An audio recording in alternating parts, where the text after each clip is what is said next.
such an abrupt ending at that little intro. So, guys, thanks so much for joining. It's Tuesday. We have live sales every Tuesday and Thursday. So, thanks for spending a little bit of time with me, whether it's the whole 5 hours or it's 10 minutes. Thank you so much for joining.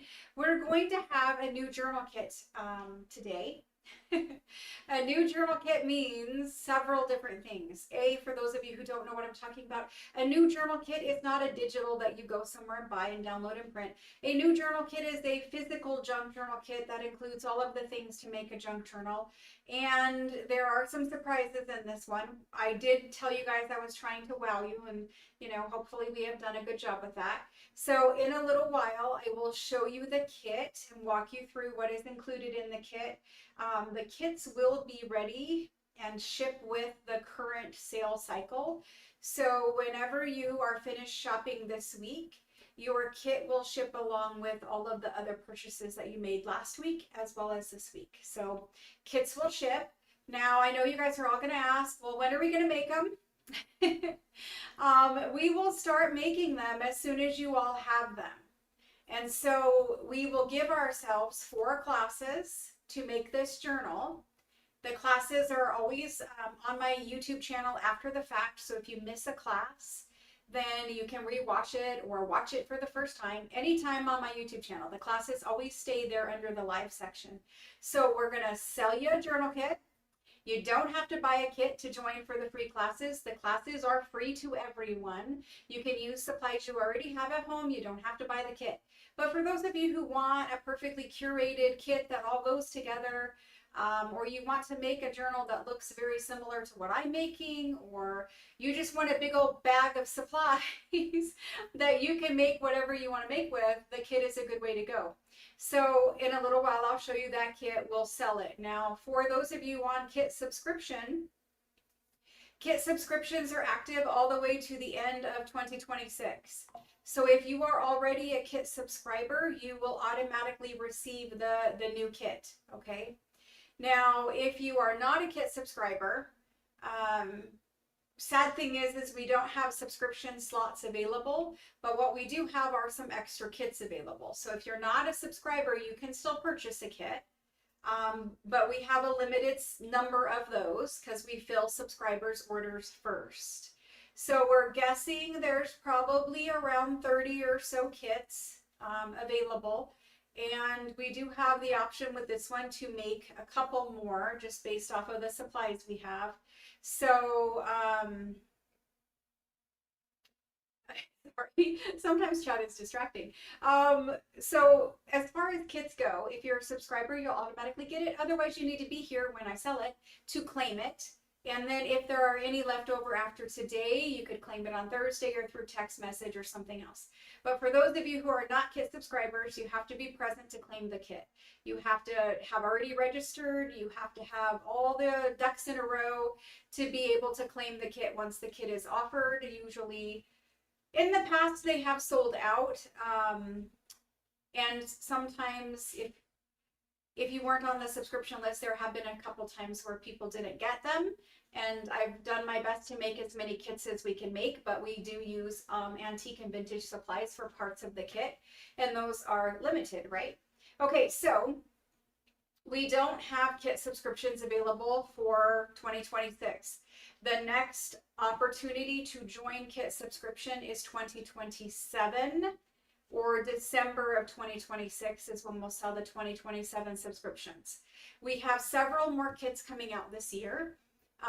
We mean to do monthly junk journal kits. That's what they are supposed to be, where you get a kit every month and you make the journal with me in 4 classes, and then we're on to the next, right? So for this one, you're going to have 4 classes, and that's going to leave us a little bit of time at the end of September to where I have a breathing room break to make you another kit, right?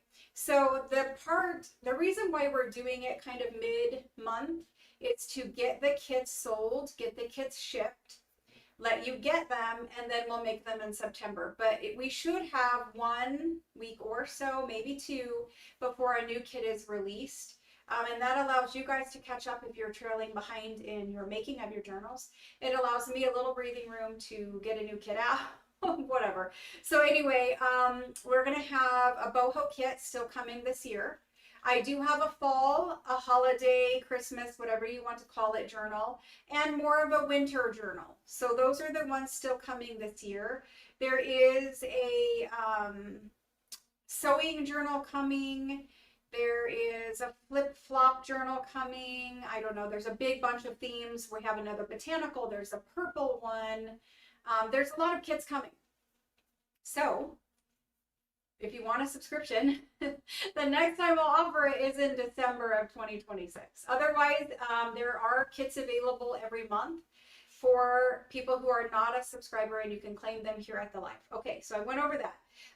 If you guys have gotten an invoice, we did invoice late. We invoiced yesterday. And so again, you guys are seeing the reminders in there. And I will say once again, the reminders are because the invoice wasn't paid.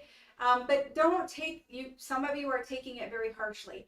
A reminder is just a friendly reminder. It's not written harshly. There's no mean tone or any other thing to it.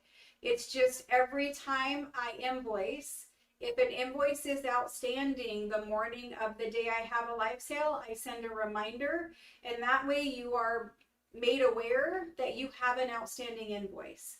Now, if you don't want to pay that invoice, no problem, don't pay it. But if you want to shop, you have to be current on your invoices. If you need a couple of days, you could always reach out and say, hey, could I have a couple of days, etc. Something happened, we can work that out. But the reminders are just to remind you, you have an outstanding invoice the day that I'm planning on having a live. So if I wake up on Tuesday morning and 5 people have unpaid invoices, those 5 people all get a copy and paste reminder. It's not sent to you individually necessarily, it's just a copy and paste. And if I wake up on Thursday and 2 people have an outstanding invoice, then 2 people get sent a reminder. So I'm actually not the one doing it. My daughter is the one doing it. And she sends you guys reminders because she knows we sell. She knows that you guys need to be caught up, that kind of thing. So anyway, it is due upon receipt, even if it's 10 p.m., but I don't ever care. I don't ever care if it's 24 or 48 hours or 72 or whatever. I don't. The only thing I ask is if you know you are, unable to pay an invoice, just wait. Pay it when you need to pay it, but then don't claim items on top of it. And for people who get upset about me talking about this, this is how we do business. This is how it's always been done. This is the same practice everywhere else. Nobody really has any kind of different policies in effect. We all do it the same way to be consistent and keep things going in a positive direction, right? So that's kind of why the reminders are sent. This is the last time I'm going to talk about the reminder. Hopefully we all got it by now. All right, so here we go. Up for tonight, we have a fabulous collection of antique French papers, documents. We have books. I have some whole ledgers over there that just came in, so those are new. I have some really different formats of ledgers. So some of the ledgers are kind of tall and skinny looking, so we have some that are like that tonight. There's probably a pile of 6. I have some fabulous antique handwritten books. These books, they have the very nice calligraphy in them. There is a couple rag paper packs over there that we're going to get to. The girls made a new ledger pack. We have a pink lace pack to go with our pink journal kit. Now, when I say it's a pink journal kit, it's not pink frilly whatever. It can be if you want it to be that, but it doesn't have to be pink and frilly. But we are having a pink journal kit. You guys will see it and it will make more sense to you as we go. But the kit's name is Marie. So that should give you all of the information you need. The official kit's name is called Marie. And of course I sell French things. So that should tell you the theme of the kit. All right, so we're going to move forward with the sale. Thanks so much for joining, guys. Thanks so much for joining. I appreciate that. I appreciate it.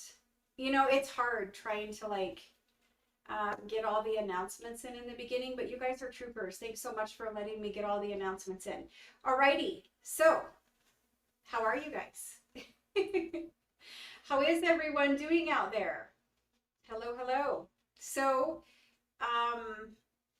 we're probably going to do about 2 hours or so before I get to that kit. You're welcome, Susan. I'm glad you like it.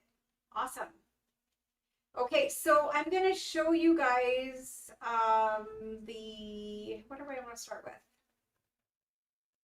We're going to start with some books. Let me switch this camera down. We're going to start with some books. Here's me where I zoomed in my camera. We zoomed it into Post-it. We zoomed it into Post-it. All right, so books for tonight, we have these guys.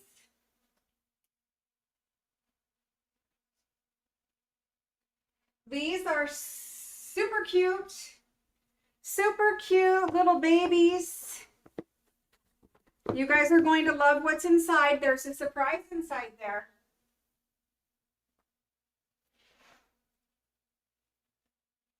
There's more and more and more. Okay.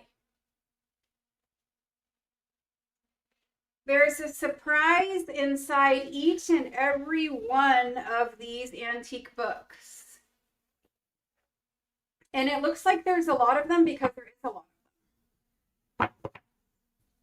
I won't say there's enough for everyone, but there is a lot of them. So these are our tiny little books. Now, I sell books usually from France. These ones are not from France.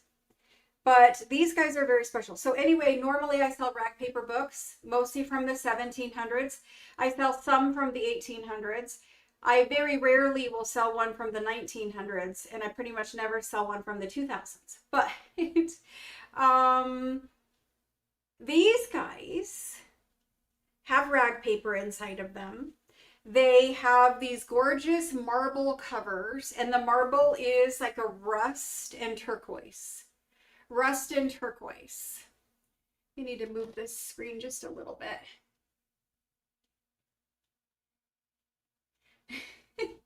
Hold on. Carol. Carol is the resident comedian. And Carol, I thank you so much for being here every night because you keep me and everyone else in stitches, and I love that. So these are orange, rust, and turquoise. Rust and turquoise. And you can see it more on some than others.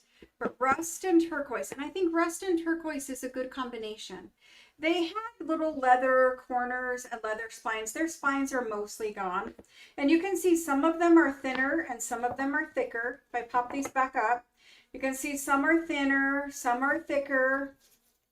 The good news is they're going to be sold random, so you don't have to stress about whether to choose thick or thin. I'm going to do them all at the same price. They're all going to be sold random. They all have rag paper inside of them, but they all have special rag paper inside of them. It's not blue, but it's the second runner-up to blue. Okay, so inside, open it up. Hopefully this one's not upside down. It's not. Yay. Okay. So here's the title page. Here's the title page. Now, these are printed in 1825.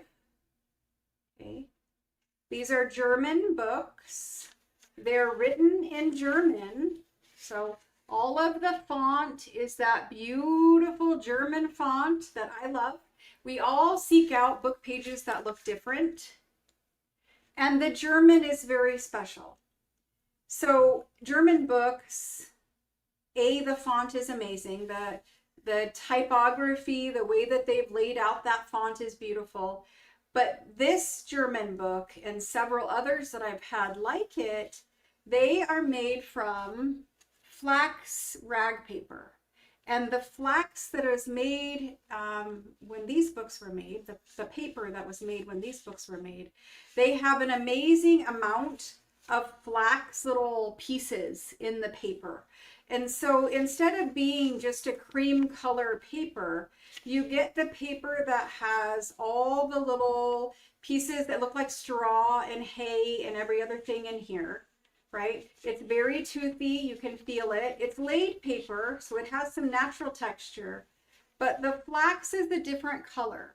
It's not ivory, it's not cream, it's a different color. Like this is a good page to show you. See all these tiny little flecks over here? All of these flecks are the flax fibers in the paper. And they're in there permanently. They don't come off. They're just in there permanently, embedded into the paper. It's almost like having seed paper, if you've ever had seed paper, where again, you can feel and see the little flecks in there. But anyway, so you have the German font, which is amazing. At Christmas time, believe me, you will all want the German font. It is most beautiful in fall and Christmas journals. So that's wonderful. But the paper is very different than French paper, and it's very different than other rag papers. So you have an entire book full of it. Many, many pages. Not all books are perfect. These ones have been chewed on by a little bit of bookworm. Gives you that lacy paper effect. It's all good. There's no bookworms in them now. These are books from 200 years ago, right? 1825, so 200 years old. They're all perfect. So, and they come from Europe. And in Europe, they have more bookworms, right? They have worms that eat antique wood furniture. They have bookworms. This is a thing they have in Europe. In America, we don't really have so much of a problem with that. So we're going to do these random. I'm going to show you how many pages are in the thin. I'm going to show you how many pages are in the thick. You can then judge for yourself which way you want to go. But they're all the same, different books in the series. This one has 186 pages.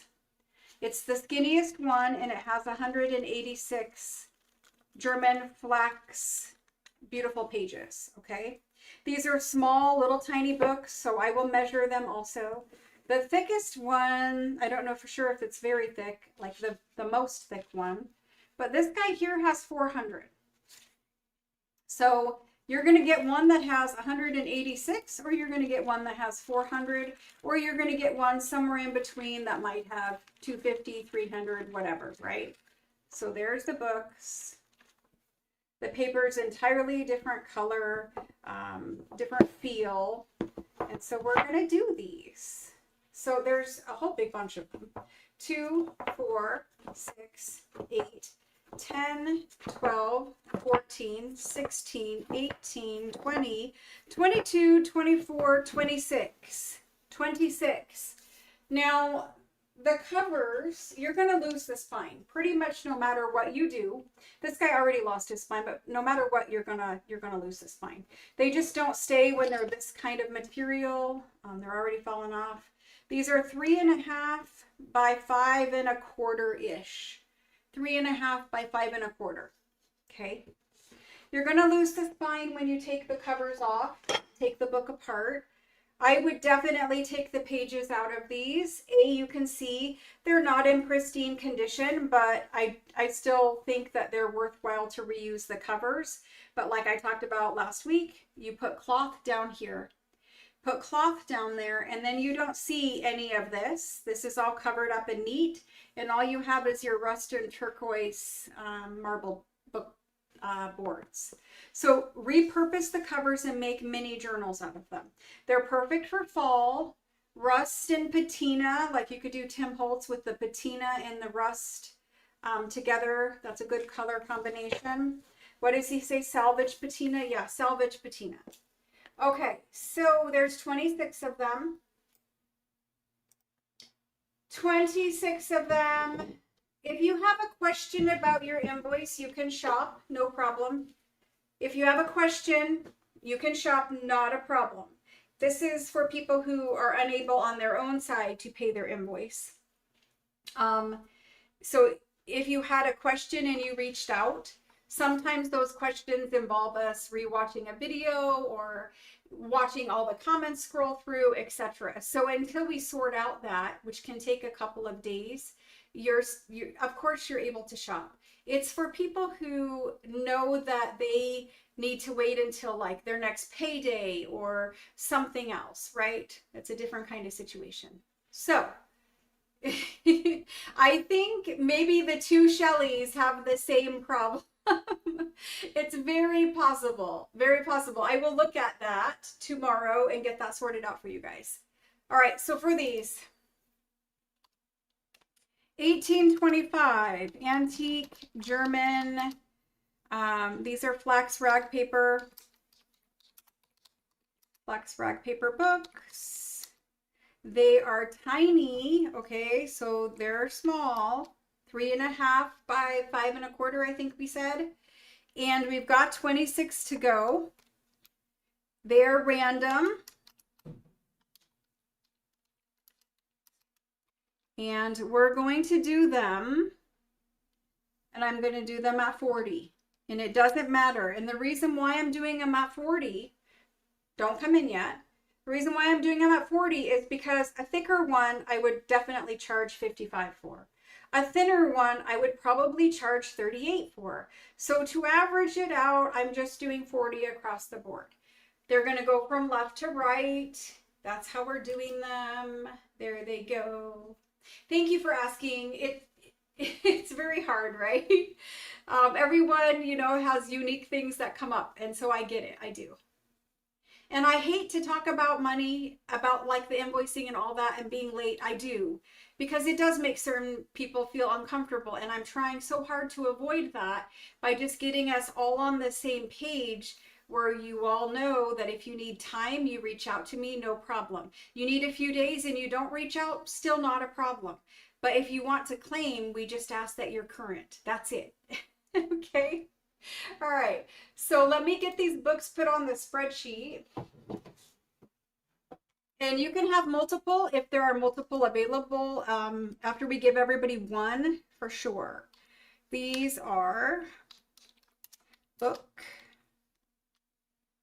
small marble 1825 German. We do detailed invoicing, as most of you know, and since there are, I mean, honestly, it's over 1,000 items by the time the night is over, and it goes to a couple hundred by the time the 2-week sale is over, different buyers. So it does take a long time to sort out, and that's why sometimes invoicing is delayed. Especially when somebody, you know, might have the same name as somebody else, and we've got to go back and look at that. We do our best to keep it organized, but things happen. And that's why you guys give me grace and I give you grace. If you need grace, just reach out to me and say, hey, I need a little more time. I'm all good with it. Okay, so Lena was the first one in. Lena grabbed one. Thank you, Lena. After Lena, we've got Jody M.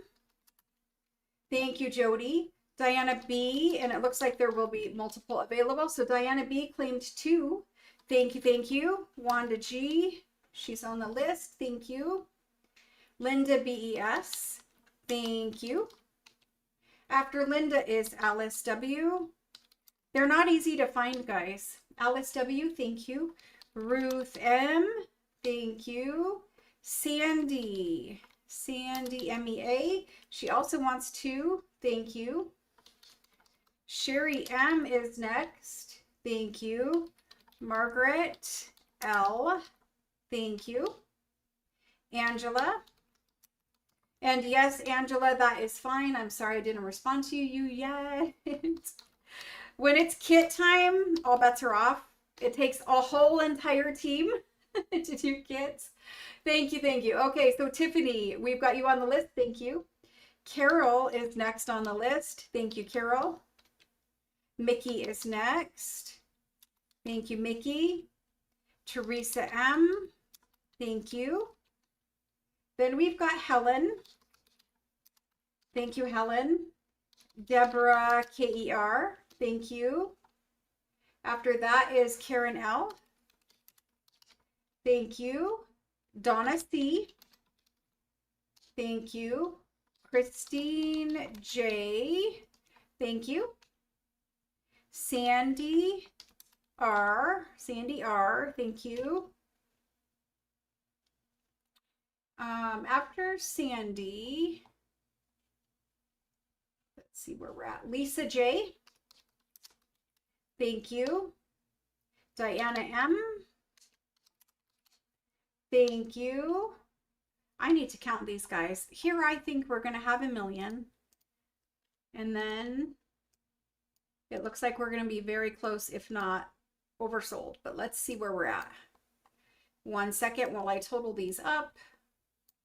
I think we had 26 to go. I've got one after Diana M. I might have to take away duplicates. Karen J is on the list. Thank you, Karen. Let me see who else is out there. It looks like just Karen Lim wanted a second, but after I give away everybody in order of first after the go, there is not a second for Karen L. I know. I'm sorry, Karen. I always do tell you guys to choose the quantity, the max quantity you want right from the start, because it's the people who do that. Usually when I go through the list and I give everybody one, I go back up to the top and then I start giving away duplicates. And had I done it this time, it still would have worked out exactly the same. All right, guys, I'm sorry. I know I see a couple more who wanted some duplicates. All I have for these is gone. I did not even save myself one. But we're always on the hunt for good antique German books. There's a lot of good German books out there. There's a lot of nice antique books out there. But getting the flax rag paper and the German font is kind of hard. You don't find that very often. So sometimes it takes us a while. But we were able to grab those ones for you all. Thank you, thank you. All right, let's see what else we've done. I have some beautiful tiny French books we can look at next.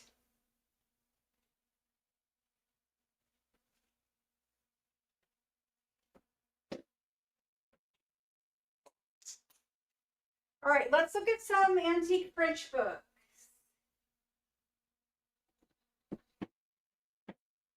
I've got these and these.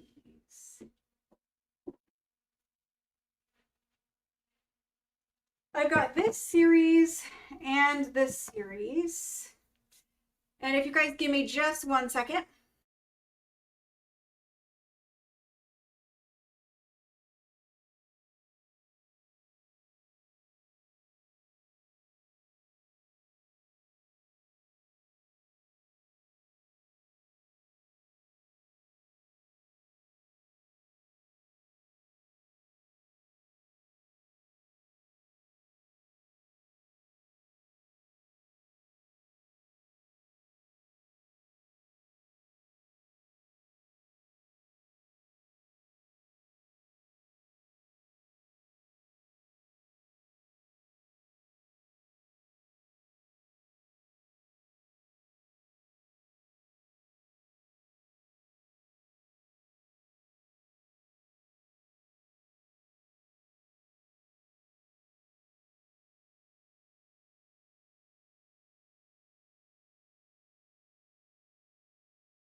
Sorry about that, guys. All right, so small little French books. Small little, yes. French books. I've got 1, 2, 3, and 5 over here in this series. And in this series, it looks like I've got 4, 14, and 39. So some parts of series, but not complete series. There's actually a couple more in this size range. Let's just keep it to these for now. And we're going to do some paper, and we're going to do some lace, and then we're going to do some ledgers. And then we'll come back through and get books again, and then probably do a kit. Something like that where I mix it up all night long. So we're not on one particular subject for too long. So books.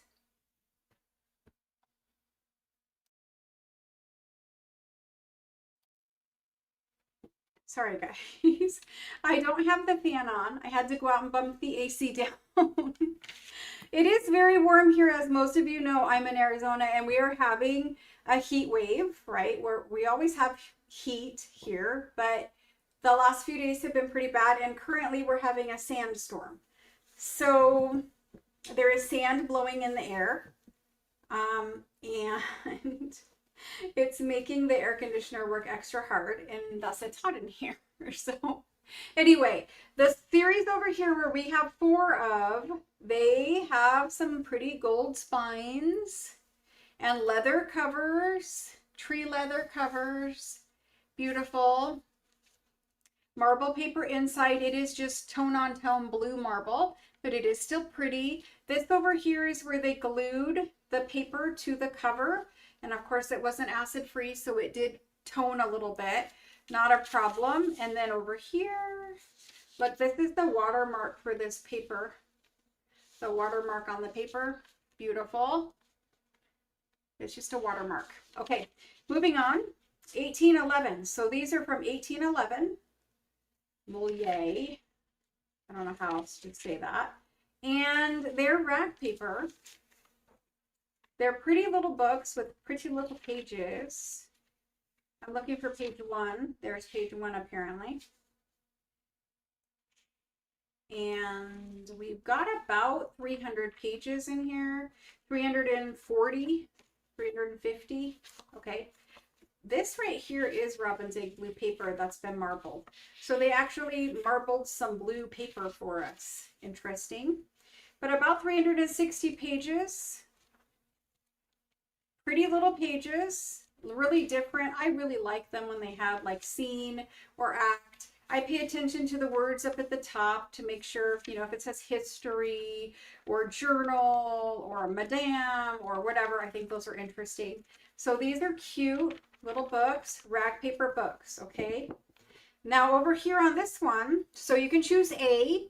If you choose A, you're going to get one of these. These ones have marbled book blocks.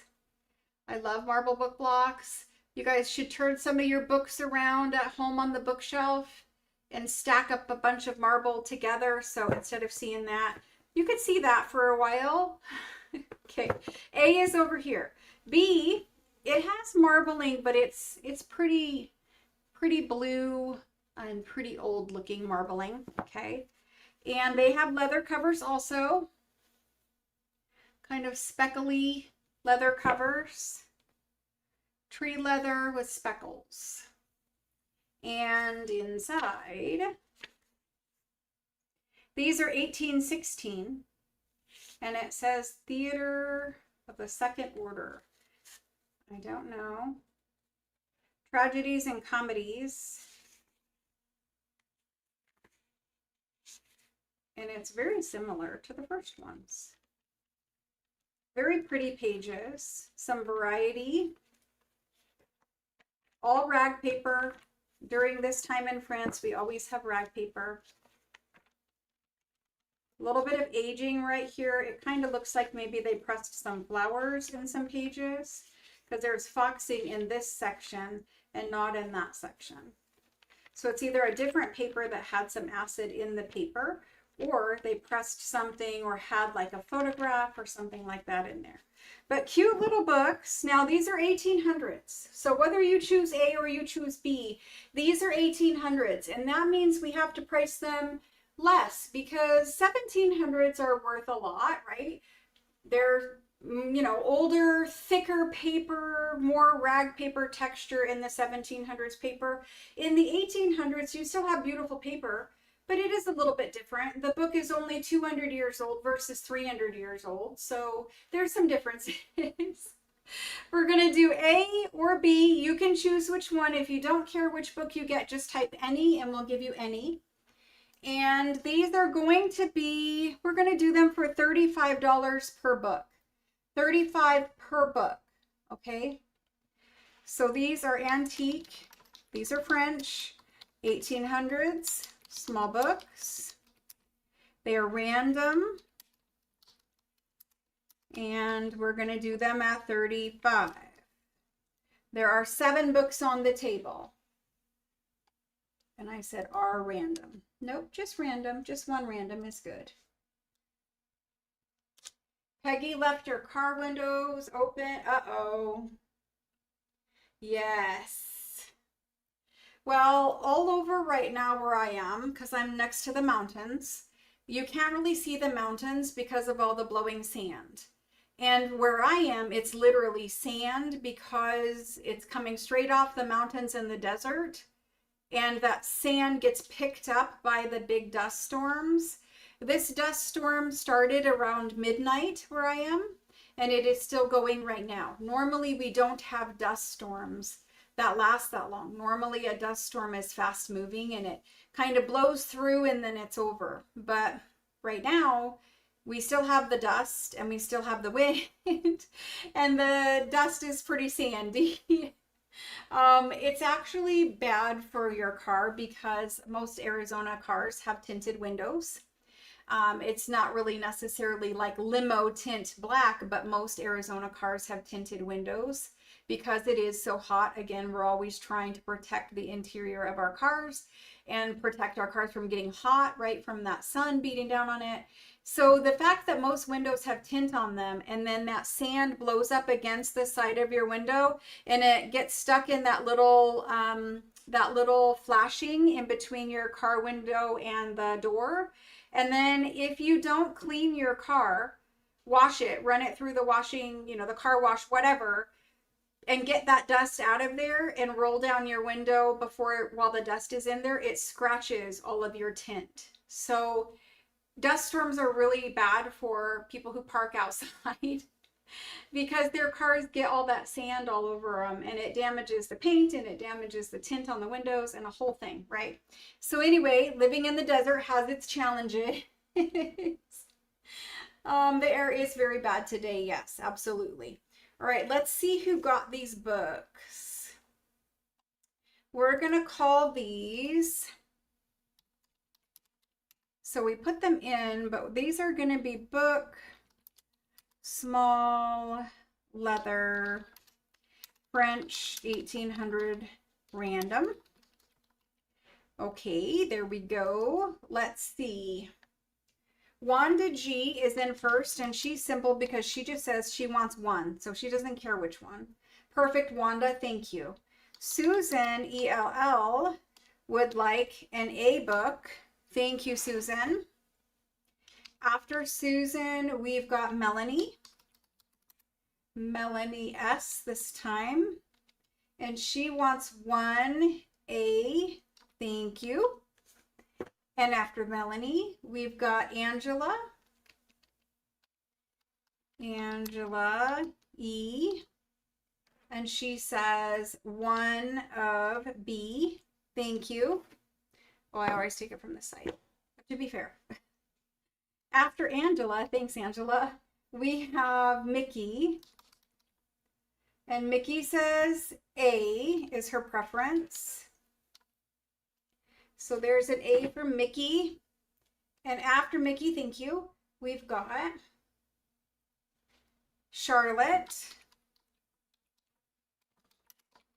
Charlotte says A. Thank you, Charlotte. That means A is gone. And I've got 1 Annie. That means I have 1 B remaining. And it looks like the next one is going to Lynn R. Lynn R. Thank you, thank you. All right, so that means Wanda also gets a B book. So we've got 7 books on the table, 7 books sold. Thank you guys very much. I appreciate it. I just need to label these A or B, and then we'll be good to move on. All right, so I have some paper for you tonight. We always have French paper, but sometimes the paper gets made into beautiful ephemera packs, and we have one of those tonight. We have several, but we have one that is really tailored to this new journal kit. I just wrote on my thumb. We had one last week that was tailored to it too. So let me show you those.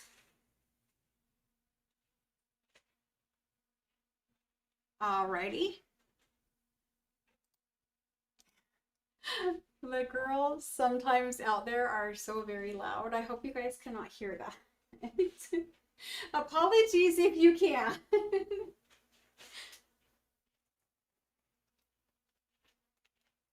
Okay, so before we do paper, I have these that I want to show you. And we're going to do these into baggies. We will make these into little baggies for you all. But what they are religious medals, right? And so you get a bunch of different little religious medals, and there's all different kinds. There's some that are newer and some that are vintage. Nothing in here I think is past vintage, but there's all different looking ones, right? And so this is kind of what's in this baggie. Okay. And I wanted to show you some of them because before we make them up into little collections for you, I think it's important to show you the whole collection together so you can see what's possible to get into your bag. And then when we do them, we're going to do them in sets of like 6 or 8 or something like that. But this is religious medals. They're all different. You even have, this is just a key ring that's thrown in there, but there's a little key ring in there. There's this thingy. So I don't know what some of these are, but the kind that I'm talking about are your little oval medallions. This one has a little thing and a medal on it. I don't know. There's this one. I'm not Catholic, so there are some crucifix in here. There are some other little things, St. Jude. There are some other little things. So this is exactly how we have saved these by dumping them into bags for, I don't know how long, a long time. And we've just kept accumulating them as things would come in. You guys know my mom was a big collector of like vintage costume jewelry. And so as things would come in, we just, collect it all up for you. So we put all the religious things together and we're going to do baggies of them. So I'm talking about, we will weed out some of the newer things like the St. Jude thing I just saw. We'll weed some of that stuff out and then we're going to do little collections. But before I show you, a little baggie that has 6 pieces in it, I thought it would be a good idea to show you, there's the St. Jude, show you kind of how they come. And you're going to have, some bags will have a crucifix. I don't know how many there are, but some bags will have a crucifix and medals. Other bags will just have little medals, okay? Why do you want these for junk journals? So if you're making a prayer journal and you're Catholic, obviously this will make the most sense.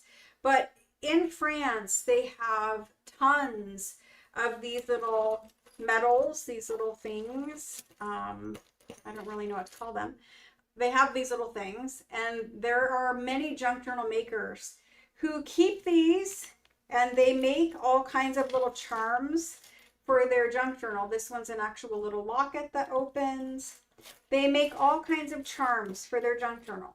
And obviously if you have a cross, you make a prayer journal, whatever you want to make out of it. This is a newer one, so we'll put that out to the side. But they keep these little medals and they make little junk journal pieces, charms, right? You could sew them onto the signature strings. You could just dangle them off of like a clip for just a little embellishment. You can use it as, this goes in a prayer journal, or you could just put this in any journal. It's just antique, looking little pieces, right? So we have a big collection of them. We will weed out, I like showing you just as it comes. We will weed out things that are new. We will weed out things like that are new. And we will give you guys the older medals. I know these are called something. What are they called? I know these are called something. But anyway, we will give you guys some little packages of these. So we're going to talk about 6 to 8 pieces per pack. 6 to 8 pieces per pack. weeding out the super, super new stuff. They're all vintage, but I don't know. Some are much older than others. You can touch some and see that they're much older than others. I know some of them are sterling silver because I put some in here that were. And you know, whatever it is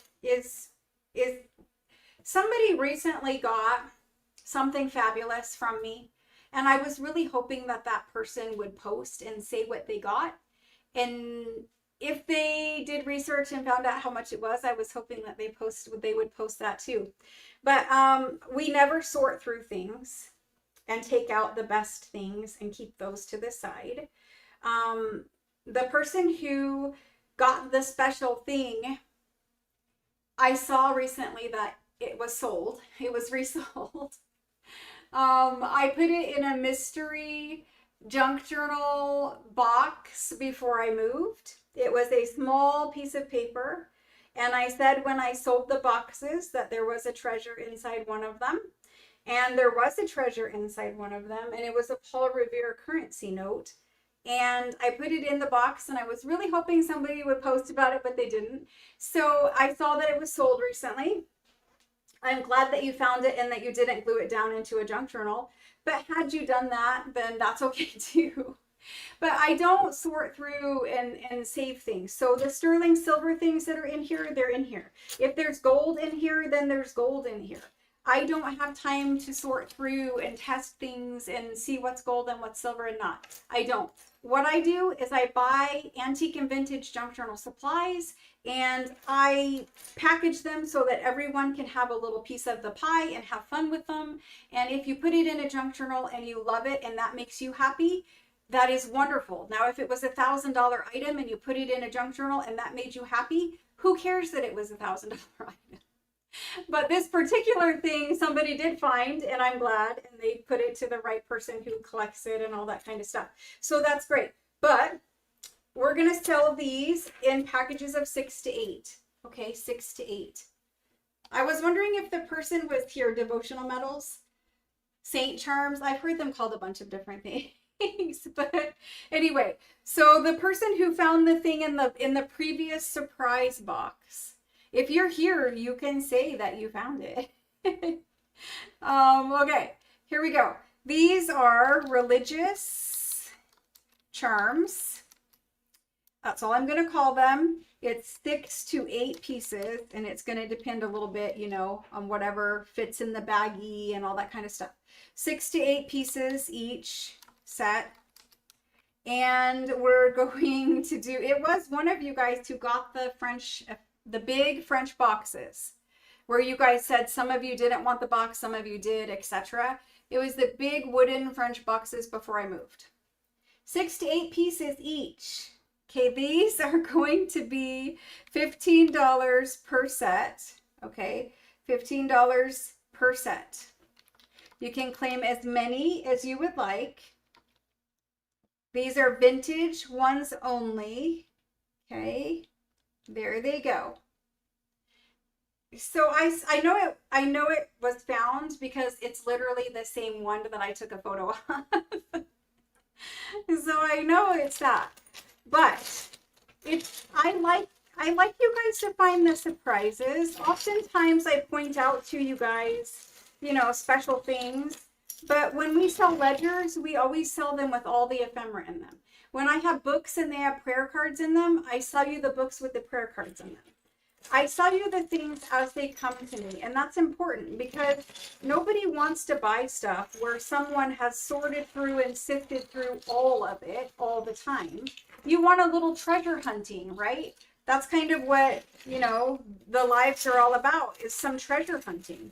So you guys get to treasure hunt. You guys get to see what's silver and what's sterling and all the different things, right? A, I don't have time. And B, if I was going to sit here and I was going to sort this, it would probably take me an evening to sort it and look for all the little hallmarks and all the things. I don't have time for that. So I just sell it to you as it is. And then you guys can find the treasures in there. But I have sold and I have found personally Napoleon signed documents because I mostly sell things from France. I have already sold and did not really know about a $40,000 Napoleon stamp. That was sold through Etsy, I believe. I don't really know where that went. It's in a photo on Etsy. And somebody contacted me and told me, hey, do you still have that? This particular envelope has this stamp on it. And I'm like, oh, yeah, they're listed in my Etsy. And they're like, well, no, I want that particular one, the second one from the right or whatever it was, you know. And I'm like, well, they're sold random. I don't know. I probably don't even have that one anymore. And the person's like, well, if you would check for me, that stamp that's on there is very valuable. And so I looked through what I hadn't already packaged up, right? And I was like, no, I don't have the one. I'm sorry. And the person was like, well, just so you know, that stamp was 40,000. And I'm like, 40,000 what? And they're like, $40,000. And I'm like, okay, well, I didn't know, and I don't know where it went. So probably maybe one of you guys had it. It's the blue little French letters. But I don't sort through everything. No one has all the time in the world to do that. I get huge amounts of antique French paper, and you guys do the legwork, and you guys can track down the family history, the signatures, all the things that might make something valuable and something less valuable, right? But we get it, and sometimes I get it where, you know, the people in France have sorted it before it comes our way, but other times I don't. It just gets taken from estates in France. And so you guys should always do a little research on the things you get. And whether it doesn't matter whether you're getting them from me or wherever you're getting them. If it's antique and vintage and you care, do a little research. But if you don't care, then have fun with it, make art with it. And if somebody, you know, eventually says, oh, that journal right there that you made, that's $1,000 piece of paper. That signature right there makes it $1,000. Well, then you'll have fun with it. So anyway, that's kind of the story. All right. So let's do it. I think you guys deserve the treasure hunt too. I do. So let's do these little things. All right. So I'm going to put them on a spreadsheet. Anyway, I wish that we could all take a bus trip. I don't really, I guess I shouldn't say I don't like to fly, but a bus trip makes sense for a big, huge group to go to France and shop. Now, I understand we have to take a plane, but there are a lot of people in our group who will not take a plane. And there are a lot of people in our group who traveling to a foreign country they also won't do. So if it was somewhere local where we could all go and shop in France and do all the flea markets of Europe, that would be fabulous, and we'd all find all the treasures together. I would love that. One of these days we will have a France trip, but that seems farther and farther out of reach at the moment. Religious medals, 6 to 8 pieces. I'm struggling trying to get our retreat in order. Our simple little retreat, it's happening, but goodness, it's taken a lot of time to get all the things in order. I got to figure out how many rooms to reserve for all of us. I got to figure out how are we doing the food. I want some things catered, and I want some things where we have free meals where we can go out or do whatever independently. So I'm trying to figure out lodging and meals so that you guys are all taken care of and comfortable. And then what size ballroom we need, how many tables and chairs we need to rent, first of all, how many days are we going to do this? Where are we going to go for our fun excursion? Like, there's a lot of things to figure out all the time, right? So anyway, I'm still working on it. It should be happening the beginning part of, I would say before March, late March at the latest of 2027. Of course, I will announce it as soon as we have everything ironed out. I'm hoping to announce it in October. I'm hoping to announce the retreat in October. Still working on it. All right, so for this list, Jane H got 1 pack. John got 1 pack. Melanie got 1 pack. Karen L got 2 packs. Lena M got 1 pack. Then we've got Melanie S. Melanie, thank you all. Melanie S got 1 pack. Then Michelle JOH got 2 packs. Thank you, thank you. Claudia B got 2 packs. Then Kim L got 2 packs. Tiffany got 2. Oh, nope. Tiffany got 1. Thank you. Got too far ahead of myself there, Tiffany. She got 1 pack. Helen got 2 packs. Thank you. Thank you. After Helen, I've got Alice W. Thank you. And then Nita V. And Nita would like 2. Thank you, Nita. Thank you. Deborah MER for 2. Deborah M for 2. Thank you. Susan ELL. Thank you. Then we've got Teresa M. And she wants 2. Thank you. Marcella T. Thank you. Then Margaret for 2. Margaret for 2. Thank you. Lizbeth. Lizbeth K for 1. Thank you. Sorry. Yeah, it's too hot for the door to be closed. Lizbeth Kelsey, thank you. Wanda G, thank you. Esther, thank you. And then we've got Charlotte, thank you. After Charlotte is Tori B, thank you. Betty N, thank you.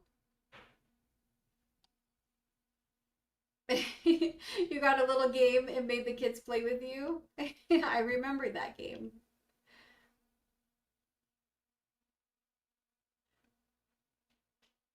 The mini journal had over 40 pieces of invoices, receipts, and letters. Yeah, a lot of people do, and sometimes the people in France take them out before I get them. It's just kind of how that part of it goes, right? But somebody did get something fabulous in their last surprise box. I'll have to show you and announce. I'll give them a little bit of time to tell their own story, but I will announce and show you a picture of what it was. Don't you dream of finding a Picasso at the thrift store? It's happened actually before. People did find a Picasso art study at the thrift store before. You never know, guys. You just don't. When you're buying old stuff, you know, the stuff has been saved and it's been sitting somewhere for so long. People throw away things they think are not valuable. People save things they think are valuable. It's a good rule of thumb, right? So if it's hundreds of years old or 100 years old and it is still here, it's probably here for a reason. That grungy book, I saw it. Your photos of it look beautiful. All right, so for these journals, it looks like we are all good on these medals. It looks like we are all good. Thank you so much for all the medal love. I appreciate it. We'll get those packed up and separated out. All right, moving on. Yeah, certain gifts. Beautiful. That's beautiful. Well, I know it was found because I saw it be sold. So I know it was found. One way or another, it made its way back to the market. It sold for over $1,000 for one tiny little scrap of paper that I put in the box. It's a Paul Revere currency note. And it came from a French surprise box. And just the other day, we sold new French surprise boxes. And we make them up, you know, when we have stuff to make them. So, yeah. Okay. Let's move on. Let's do a paper pack. I've got some French ledger. I've got French ledger.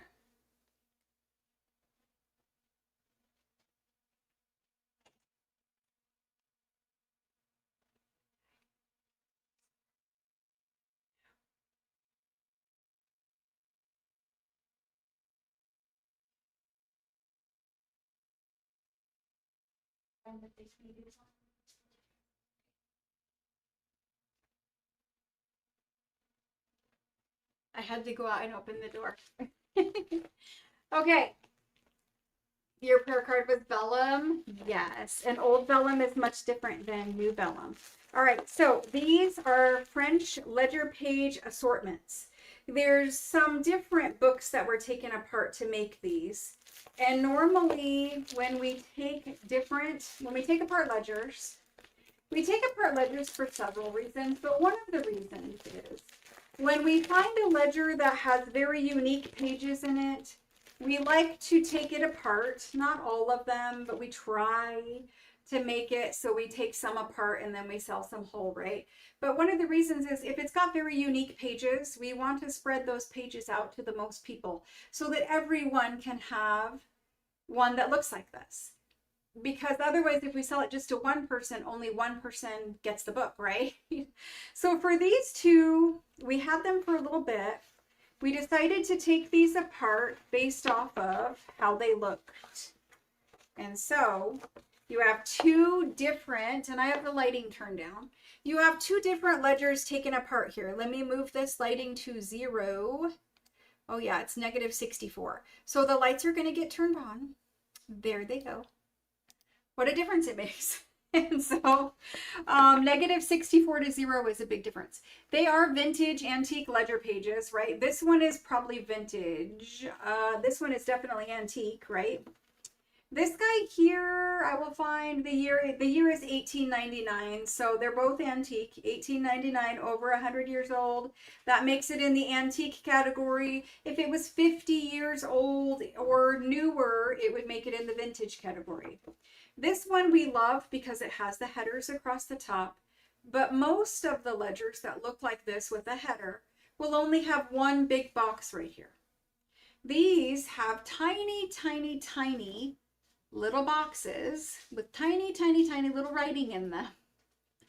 And so it's just a little something different, a little something special. I think it's, for being over 100 years old, 127 years old, I think it is really cool that they could do such precise printing and,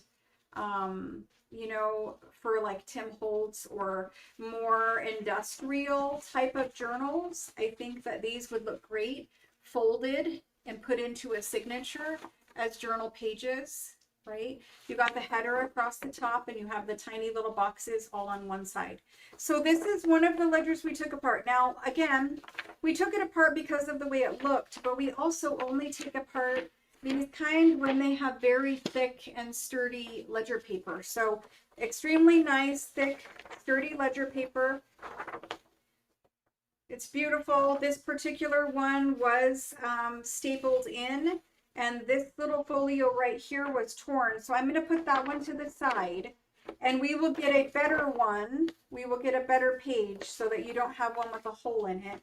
Let me open up another one. Hopefully, rusty staples, sometimes they don't come out perfect, but hopefully this guy's a little bit better. And it also gives you a chance to see a second one. So there's that one. This one is actually 1887, so we're getting a little, no, it is not. This is 1904. Getting a little bit different date range.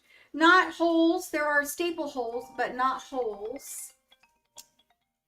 Sorry, potential spam. I'm busy. Anyway, you get a folio from this book. Goodness sakes, you get a folio of antique French ledger from this book with the tiny little boxes.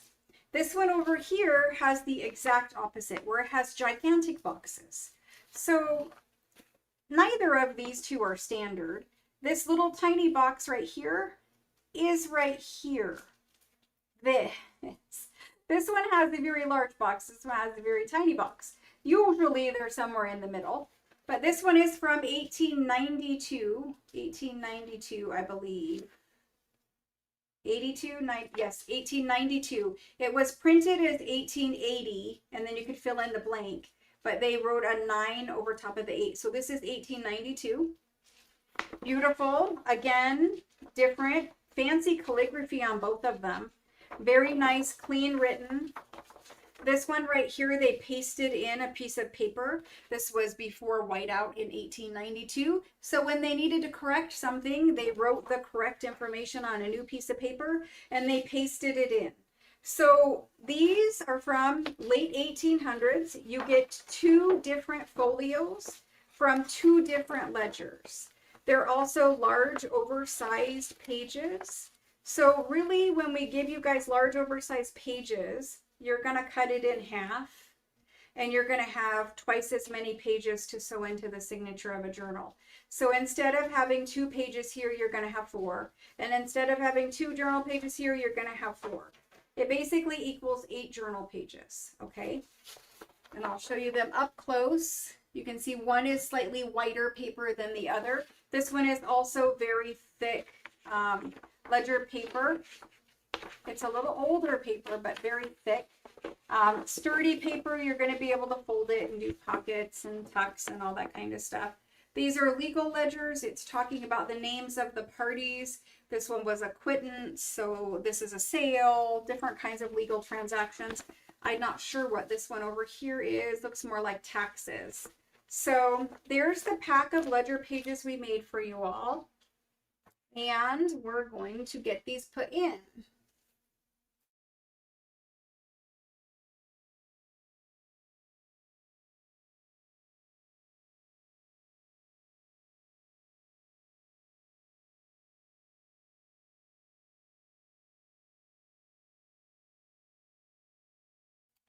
Alrighty guys, so for these ones, it's a 2 of, let's try it.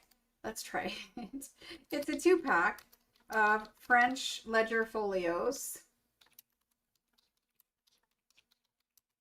They start in 1890, roughly 1890, okay. And that equals 4 pages. So it's 4 pages total.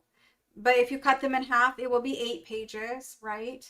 But when I say a folio, people keep getting confused about this. A folio is simply a paper. It can be a book page, it can be a ledger page, it can be anything. But a folio is 2 sheets of paper that are still connected in the center. That's all a folio means. So when I say a folio, that means 2 pages, okay? These guys are going to be, I'm going to do it for 22. 4 pages for 22 from late 1800s French ledger. And for me, I think I will use these for a little bit different purposes. This one to me is more industrial. This is more, if it is Tim Holtz, it's the French Tim Holtz paper pack. It's that, where it's a little more industrial, like French industrial, that's this. This one over here is a little more pretty. The handwriting is just a little more elegant, a little more pretty. It's the older of the 2. So to me, I think this is any beautiful French ledger. Even the font up here is a little pretty, right? Over here, this is just more industrial looking. That's my thoughts. So there's the ledger page pack.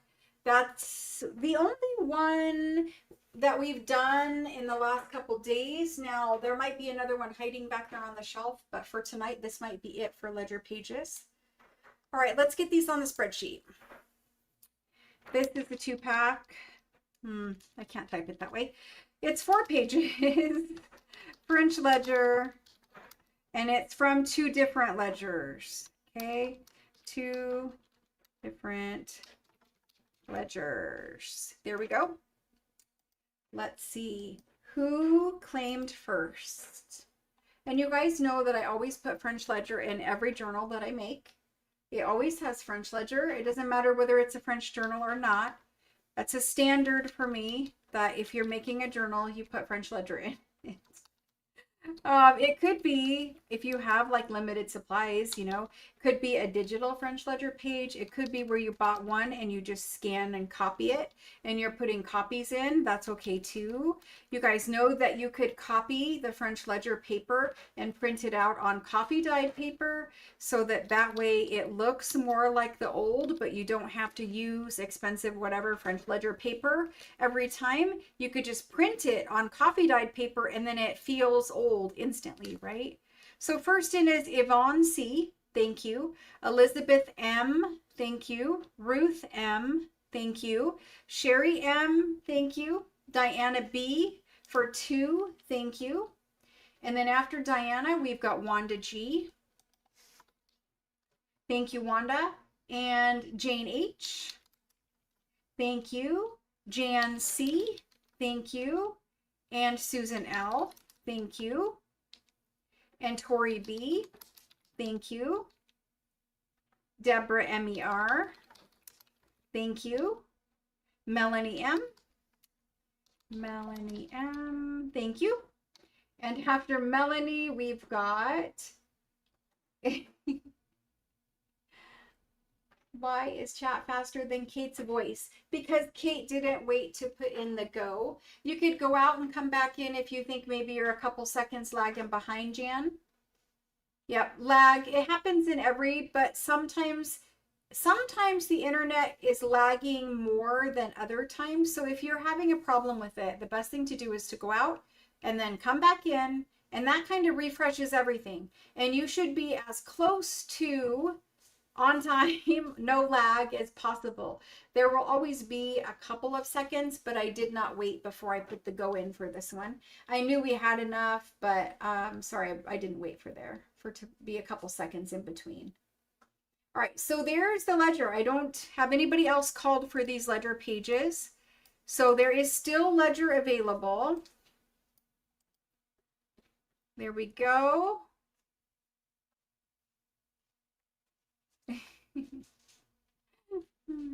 Mickey is asking if I will add a packet of medals. So let me add Mickey a pack of medals. Anybody else come in late and need to add something? Now's a good time. Let's get Mickey in there for one. Thanks, Mickey. Yeah, phones do lag because they go through cell service. We talked about this before. Your satellite is always slower if you have satellite internet. There's a couple of things, but also last night during the worst part of the thunderstorm, we did lose our internet here. And it was a little bit finicky earlier today. So it could be where my home internet is just a little bit off as well. We will have to, if they're making a repair or something like that, there's not really a lot that they can do. We just have to wait for them to get it repaired. So it could be me today where I have a longer lag than normal. That could be it.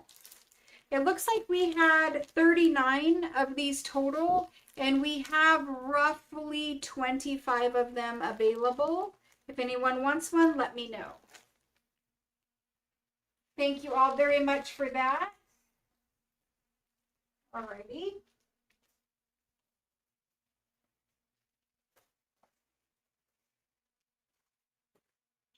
Okie doke. Moving on.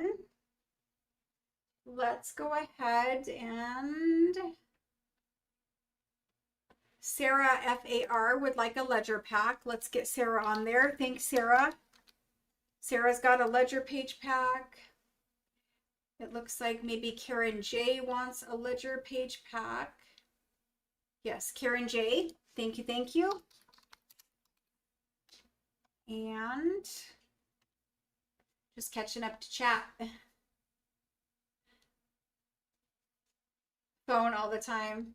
Yeah, the phone will be slower because it's going through a completely different network. You could not get any sound last Thursday. Yeah, something to do with your internet. There is sound all the time here. And I know that I know that's very frustrating for you guys when it won't work right. But all I can say is, like I just said, my internet went out last night. Sometimes they're working on your cables or they're working on whatever they're working on. And, they do their best, but it can be hiccups for the rest of us while they work on stuff. So that might be why you didn't have any sound on Thursday. But as far as sound goes, it's always turned on here. But if they're working on something, it might be where you can't get any. Sometimes YouTube messes up, sometimes Facebook does, etc. Yeah. It's just always, the world, everybody's always on cell service or internet. And so sometimes, you know, there's a lot of people on there and stuff needs to be repaired and they don't know when best to repair it. I think they try generally to repair it in the evenings for people who have to like work from home and stuff during the day. So we do our lives in the evenings. And so when they're turning it off in the evenings, it kind of interferes with what we're doing here as far as live sales go. But they do their best, and we just have to, you know, give them some patience, give each other some patience. The internet is crazy, signals go in and out. But if you ever miss a sale and you rewatch it and you want to add something, you can just send me a text message and you could add it that way. I'm so sorry. All right, so let's go ahead and move on. Karen, that's funny. She puts it on mute and forgets. I have done that too. All right, let's move on a little bit. Let's do the ephemera pack. All right, ephemera.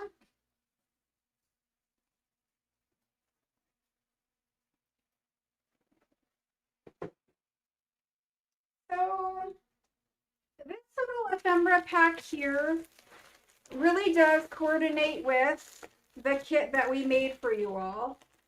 I don't know.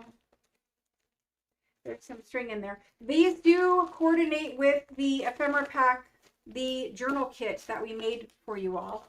I will get it together.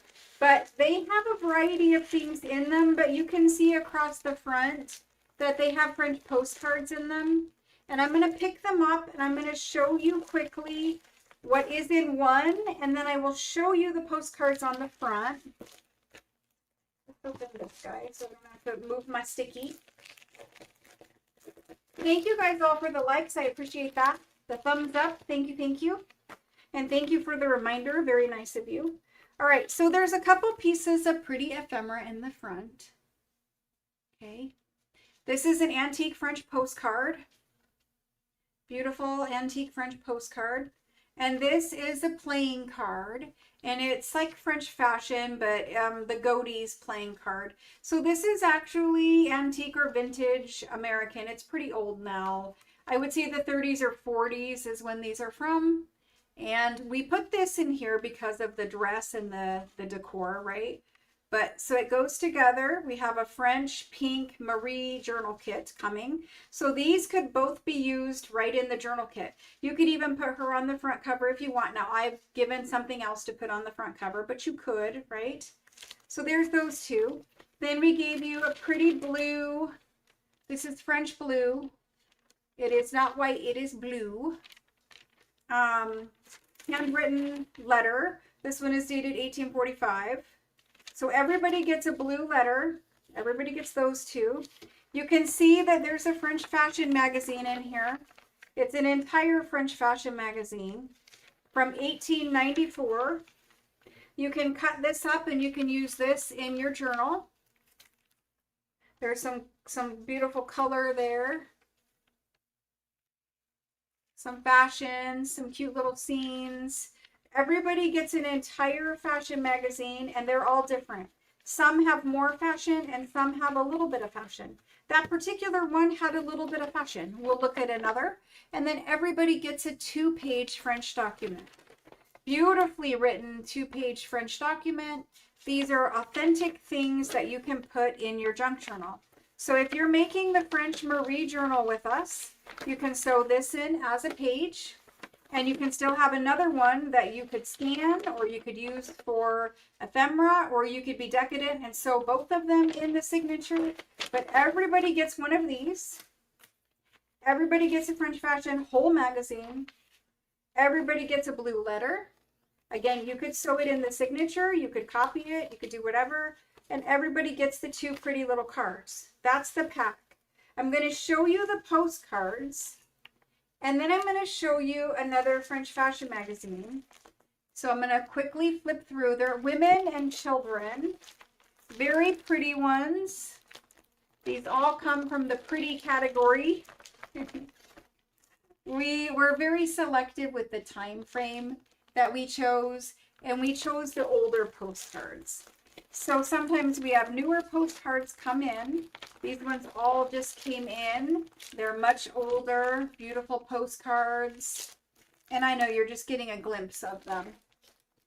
Just a glimpse. And the hand over the heart was missing you, love you, etc. Different things. But really pretty little postcards. So that's kind of those. And then let's look at a fashion magazine again. And the fashion magazines are important for this journal because I wanted to give you guys another, that if you wanted to cut it up, you could cut it up. I like using the originals in my journal. I think the originals make beautiful tag toppers, embellishments, focal points, right? So here's another letter. There's that one. This one is very fine, beautiful calligraphy. And then here's another lady magazine. This one has a couple ladies right on the front. You can cut those out. You can copy these. These are all out of copyright. All of this beautiful stuff here. And there's ladies here. So some have a little, some have a lot. Fashion. There's some sewing patterns. So that's kind of the fashion magazines. And then again, you get a beautiful French 2-page document. So beautiful ephemera pack. Some more expensive, better quality things were used in them. That makes me happy. I get to share some very nice things with you all. And so there's that. Now this will match, the pink and the blue will match beautiful with the French journal kit that's coming. The fashion magazine, you'll want those for putting on the tops of tags and journal cards. And the documents, this document and this letter, you'll want to sew into the signature. So it is an accompanying ephemera pack, whether you make the journal that we're going to make or you use these in a different journal, it doesn't matter, but they are all beautiful. And if you choose to put them with the French Marie journal, they will match perfectly. All right, so let's get this one back in before I stick the sticky bag to it. And then I'm going to type them in. We didn't have a million. We had 42. We had 42 of them. So there's that one. And so this is what you're getting. These things. Let's do it. This is the French ephemera pack. French ephemera pack. And they are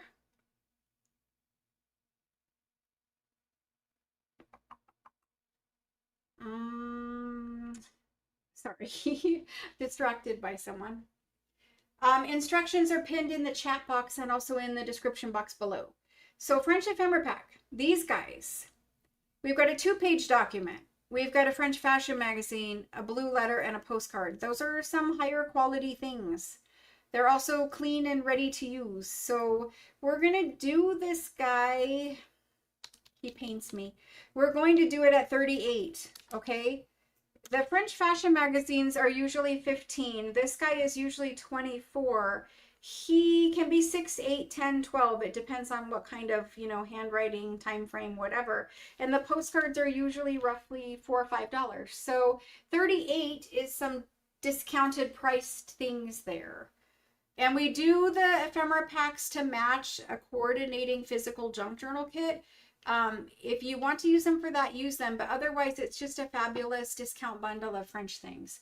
And you could treat this like a little French sampler because it has a lot of the basics of French junk journaling in it. You can scan them all. You can turn them into digitals. You can resell them. You can do whatever it is you need to do with them. All right, so let's get these done. These are the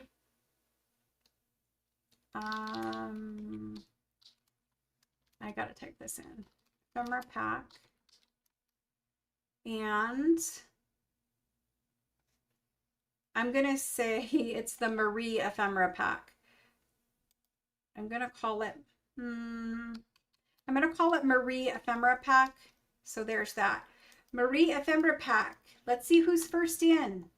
The junk journal kit is called Marie, so don't get confused on your inbox. This is Maria Ephemera back. Karen L. Karen L is in first. Thank you, Karen. Ruth M is in next. Thank you. Sherry M. Thank you.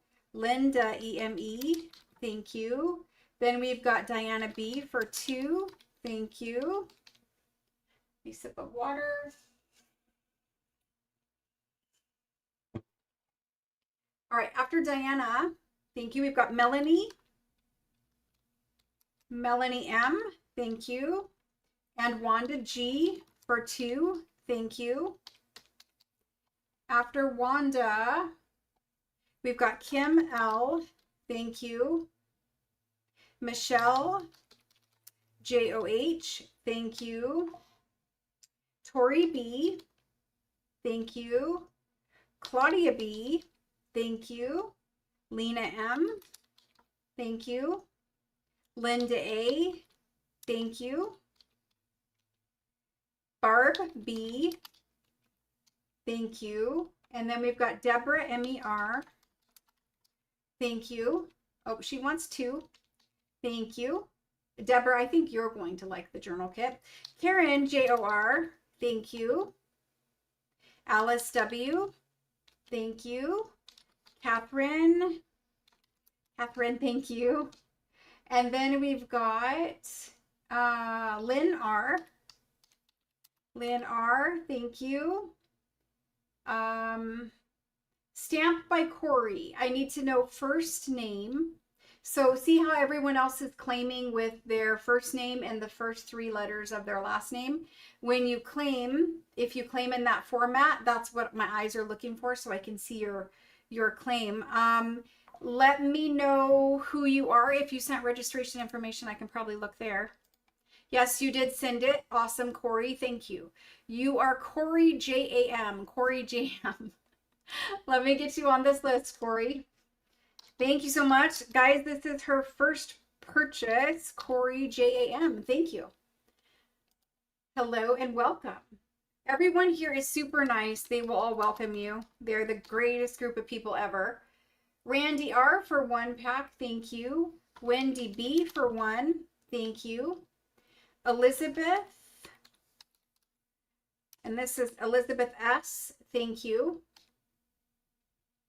Beverly M, thank you. And then we've got Wendy A, thank you. Trying to get it all. Make sure I'm not missing anyone. Yeah, the chat, when I'm reading it, I'm way behind the rest of you guys chatting. It takes me a while to catch up. Jody M, I'm not sure if you're claiming or just saying welcome or both. Jody M. And Jane, if you're claiming Jane H, just say your name, not the at, if you could, please. Jane, thank you. It's just when you guys add extra characters like the at symbol, it's often either I'm going to miss it or YouTube is going to kick it out. We are looking for a specific formula for claims. Thank you, guys. All right. We're going down the list. Everybody saying hello. All right, Jody, perfect. Juliet, I did not get you. Let me add you to this list, Juliet. All right, I've got everyone for this pack. There are still a couple packs left, not many for this one. This one was really popular, so we don't have that many left. I will tell you right now how many. Because it coordinates and it's just a good pack to have around anyway. I think you guys were all keen to get it, right? So let's see. We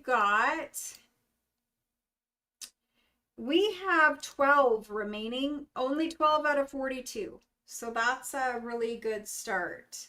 Juliet, can I get a ledger pack? You sure can. The ledger pack that was sold above this one, if anybody else wants that, let me know. Let me get Juliet for that one. Thank you, Juliet. All right. So anybody else that wants, if I've already done something, you came in later, if you guys call it out when I'm like about halftime, that would be good, and I'll get you guys all added there. Okay, so let me get this guy put back away, and then I think it's time to take a peek at that journal kit.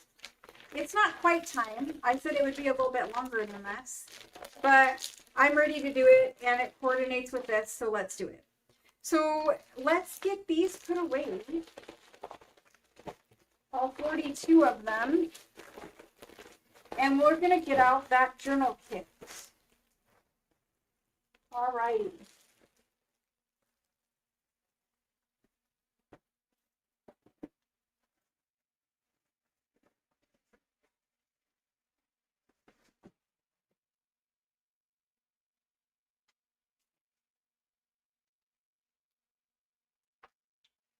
Okay. So the journal kit, every time I ever bring a monthly journal kit, I say the same thing, and I'm going to say it again. The journal kit is not quite finished yet. It will be finished on Thursday.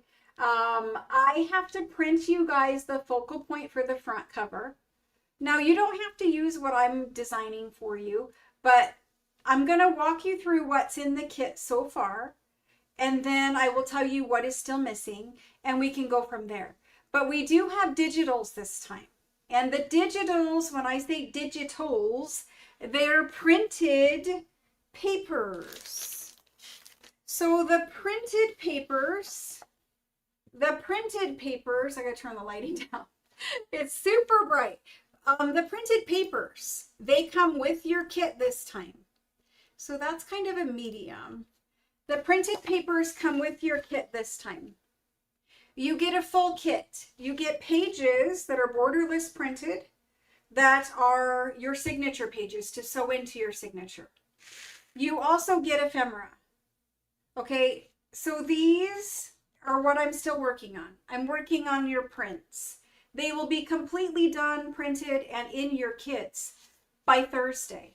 And then, as you all know, if you've been shopping here a while, we ship on Monday of next week.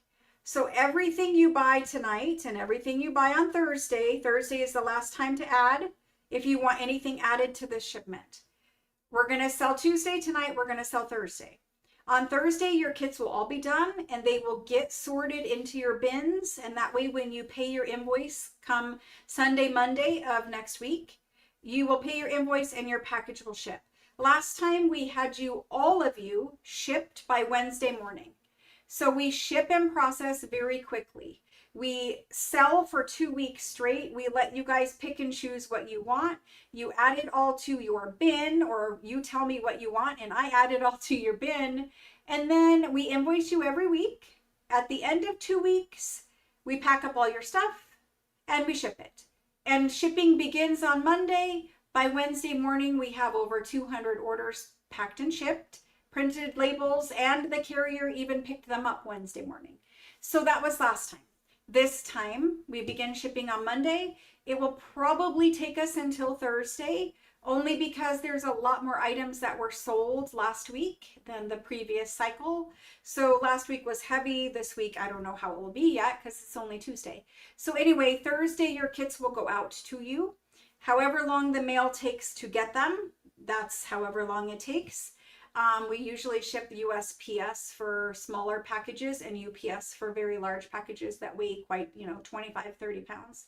So anyway, that's that. When you get your kit, when most of you, all of you, whatever has your kit, we will begin doing the classes. The junk journal kits are physical kits. They have a bunch of things inside of them. And please remember, this is not a finished kit. This is where we're at the stage, okay? So we have digitals, ephemera, and kit. And you can see that it does beautifully coordinate together. I will print you guys a beautiful thing that you can put, a focal point that you can put on the front cover if you wish. I will be using the printed focal points on my front covers. Be careful with that. I will be using the focal point that I print for the 3 journals that I make. Every time we have a journal kit, I make 3 of them.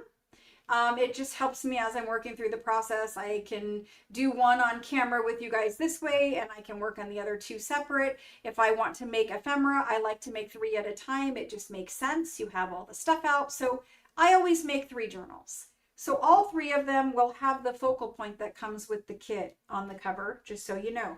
So let's go through and let's look at the kit. Let's keep these out here actually, because we need to refer back to these colors. I will show you the journal. I'm going to show you the digitals first. And when I say digitals, they're not digitals. You get the printed paper pack. They're not available for sale anywhere else at the moment. I think we will probably end up putting these in Etsy, but the papers that you get with the monthly journal kit will be different than the Etsy listing. They'll have some of the same ones, but some also different ones. So we're going to look through the papers. But because I'm still working on the papers, I don't have final draft. I don't have a final page count or anything like that. I'm going to show you them. We're going to talk about colors. We're going to talk about the theme, and we're going to get kind of a color story theme situated in our mind. I'm going to show you the ephemera first, kind of backwards. We made you guys some actual junk journal pockets. These are all a certain style, right? Now these are, like I said, these are not printed on cardstock. These are not final drafts. They're just paper pockets at this moment. So we're going to give you guys these. We're also going to give you guys these. These are all my own creations. They are not available anywhere else. They are all copyrighted to me. We're also giving you guys these tags, and I like to say that because sometimes when I make awesome kits, then they get stolen and they get taken other places. So there's that. These are more pockets. You can see that we have a Victorian sewing theme going on throughout this kit, and it will become more apparent when we look at the journal pages. But we've done some where you have some pockets, a couple different styles. You can use all of these. You can use some of these. You can use none of these. It doesn't really matter, but they're there if you want to use them. If you want to take something and cut it out and tear it up and make it more of a focal point instead of a pocket, be my guest. It's not going to hurt my feelings. I go rogue and do things different all the time. These are the skinny tall tags. And I know the camera is struggling to show these in very nice lighting. That's an ongoing issue here, unfortunately. But these are actually a different colorway than these. And these are a different colorway than pockets. They're all slightly different, okay? Now for your ephemera, you will not be getting every single page you see here. These are works in progress, and I am still working on it. But you will get ephemera in your kit. These are journal cards. These are some that we're thinking of doing. These are journal cards, or they could be pockets. You could thumbhole notch them. But if you look at the number of pages, these are focal points. If you look at the number of pages, you'll see that it's impossible for me to do every single page. These are journal cards again, or they could be pockets. These are small journal cards and or tags. If you clip the corners, they will become tags. If you use them as is, they could be focal points. We did do a selection of button and lace cards for you guys. Those might be a separate digital. We're not really sure at the moment, but you'll see some of the sewing related things in here. These are the French sewing lace sample cards we did. These are French sewing lace sample cards where you glue the actual pieces of lace in there. These ones, you cut off this top section, put your lace in, and you can staple the top section back on or glue it down. That's the way those ones work. And then these ones here, you'll see we started to do some of the button cards. We have a different lace sample card that has printed lace, and this is all embroidered in here. So there's some ephemera. There's some ephemera. Let's look at journal pages. We'll leave that laying out there. This particular one is the inside of your journal cover. This is what we use on the inside of this journal cover. And this fabric is a velvet fabric, and it goes perfectly, same color pink. And this is the inside of your journal cover, okay? It will make sense for those of you who made a journal with me in the past. You know that this is my favorite style of making a junk journal. We have some antique embroidery. It is actually needlepoint. You can see all the little tiny dots from needlepoint on it. There is embroidery patterns. These are your journal pages. These are the ones you sew into your signature. So very beautiful. We did a lot of fancy things. Pink French invoices. Here's another journal page. It will go this way.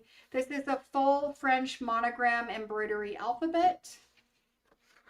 We have been working very hard on this kit for quite some time. A journaling page. There's only a couple Maries. We didn't want to do too many of them. This is a collage of all French invoices and letters. This is the center spread page for my journal anyway. It doesn't have to be centers for you, but for my journal, it will be center spread. Okay, so there's that. This is a French antique handwritten document, and it has some embroidery, some beautiful French embroidery on top of it. There's another Marie page. This is only the second one of these. We did not want to overdo. It's a different one. She's drinking tea, reading a book. And the other one, I don't even remember what she was doing. She's just standing there in the other one. There's only these two. Okay. There's another different pink French invoice.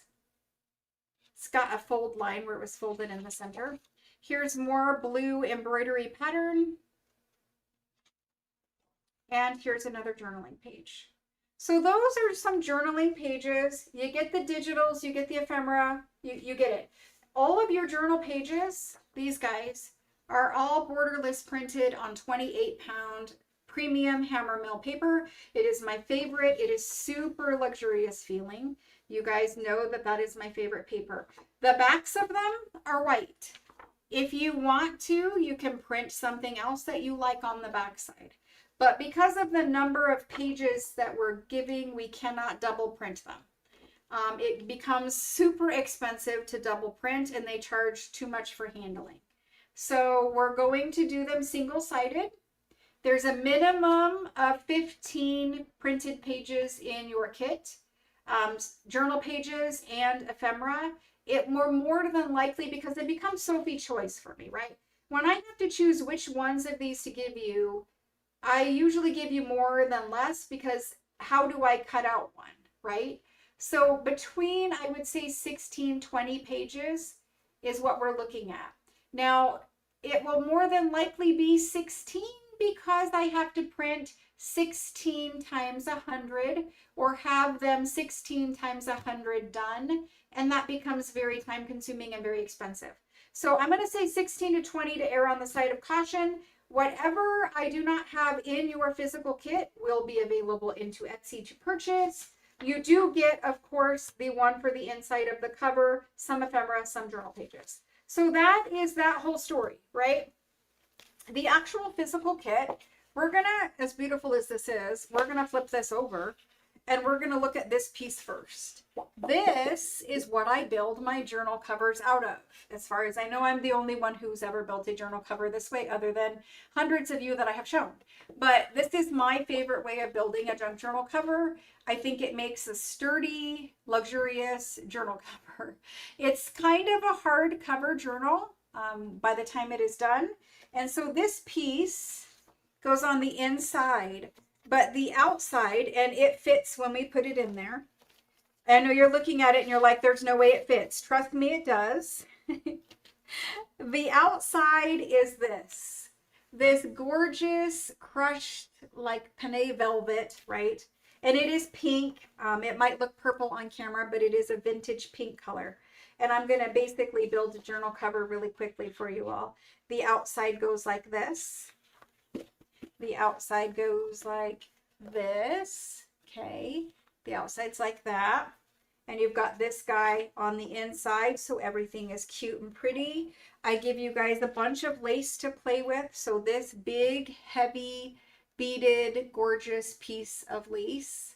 And this one is going to go down the spine of my journal, and you can have the points on the front, or you can have the points on the back and the scallop on the front. Okay.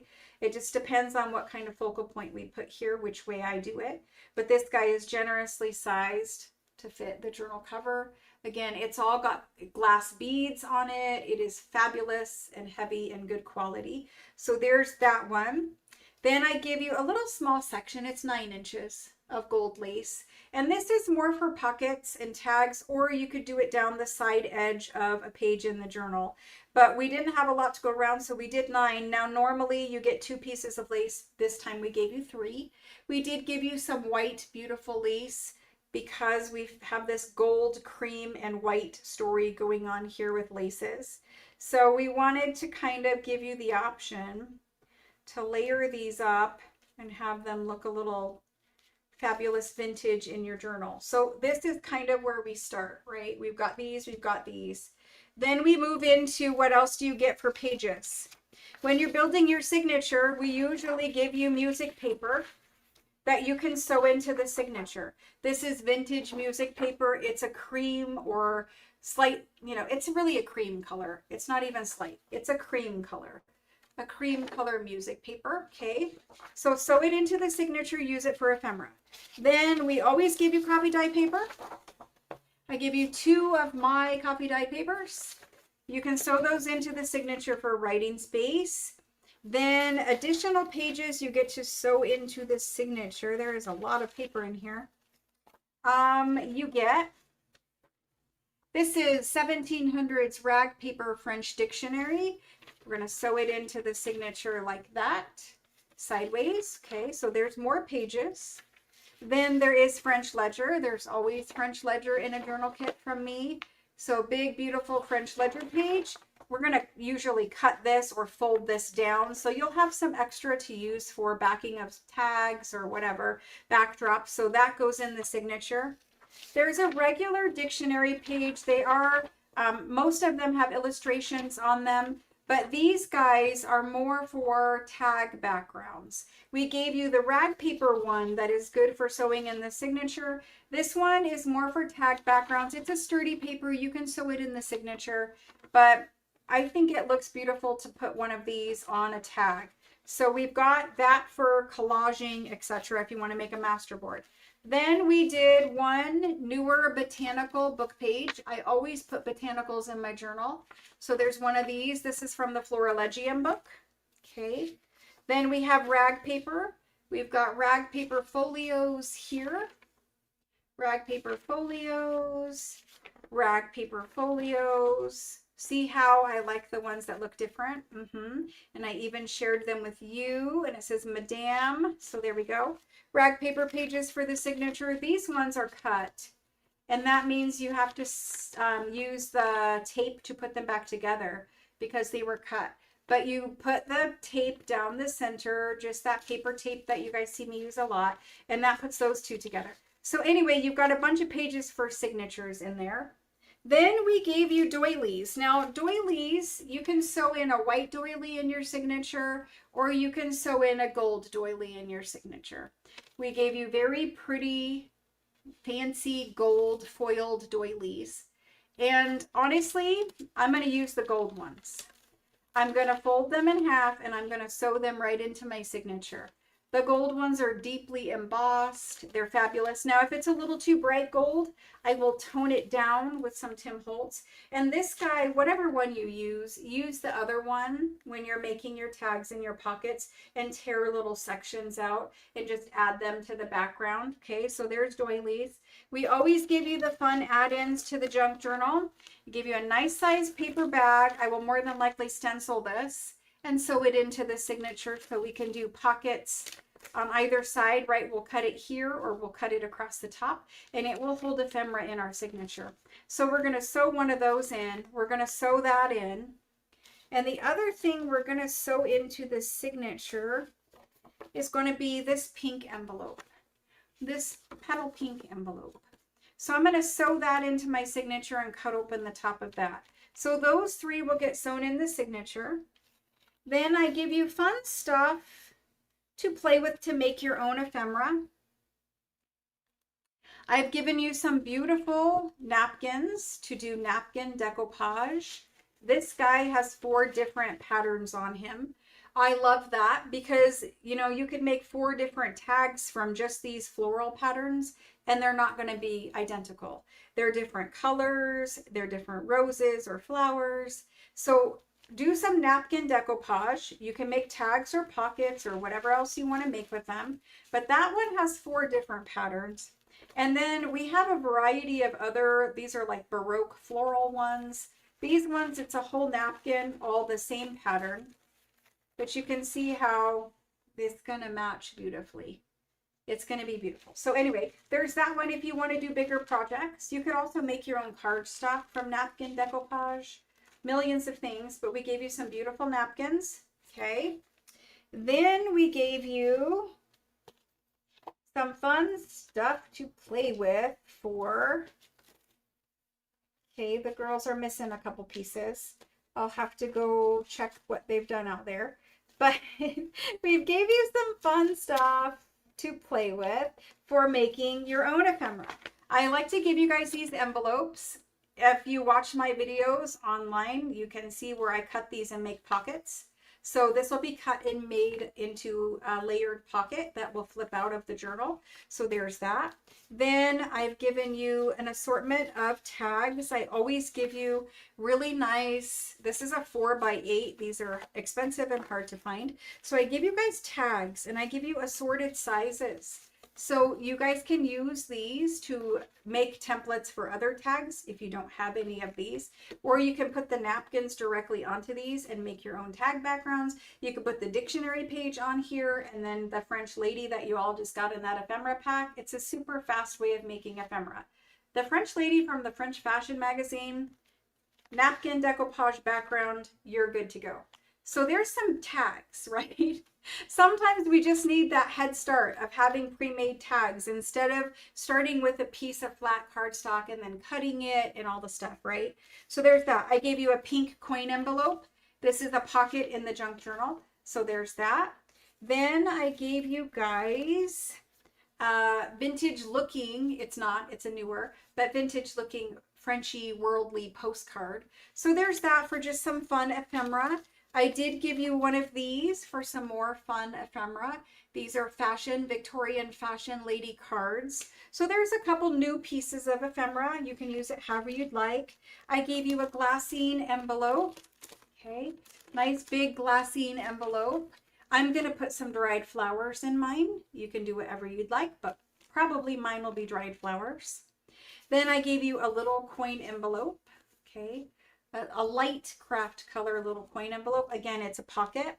I've given you a library card pocket. Obviously, it's a pocket. So using these 3 pieces right here, you have some fun instant pockets. You have this envelope, which is another fun, quick, instant pocket. So out of this ephemera, we're getting 4 pockets. 4 pockets. You get pockets in the kit. At least 4 or 6 of those can go in this journal.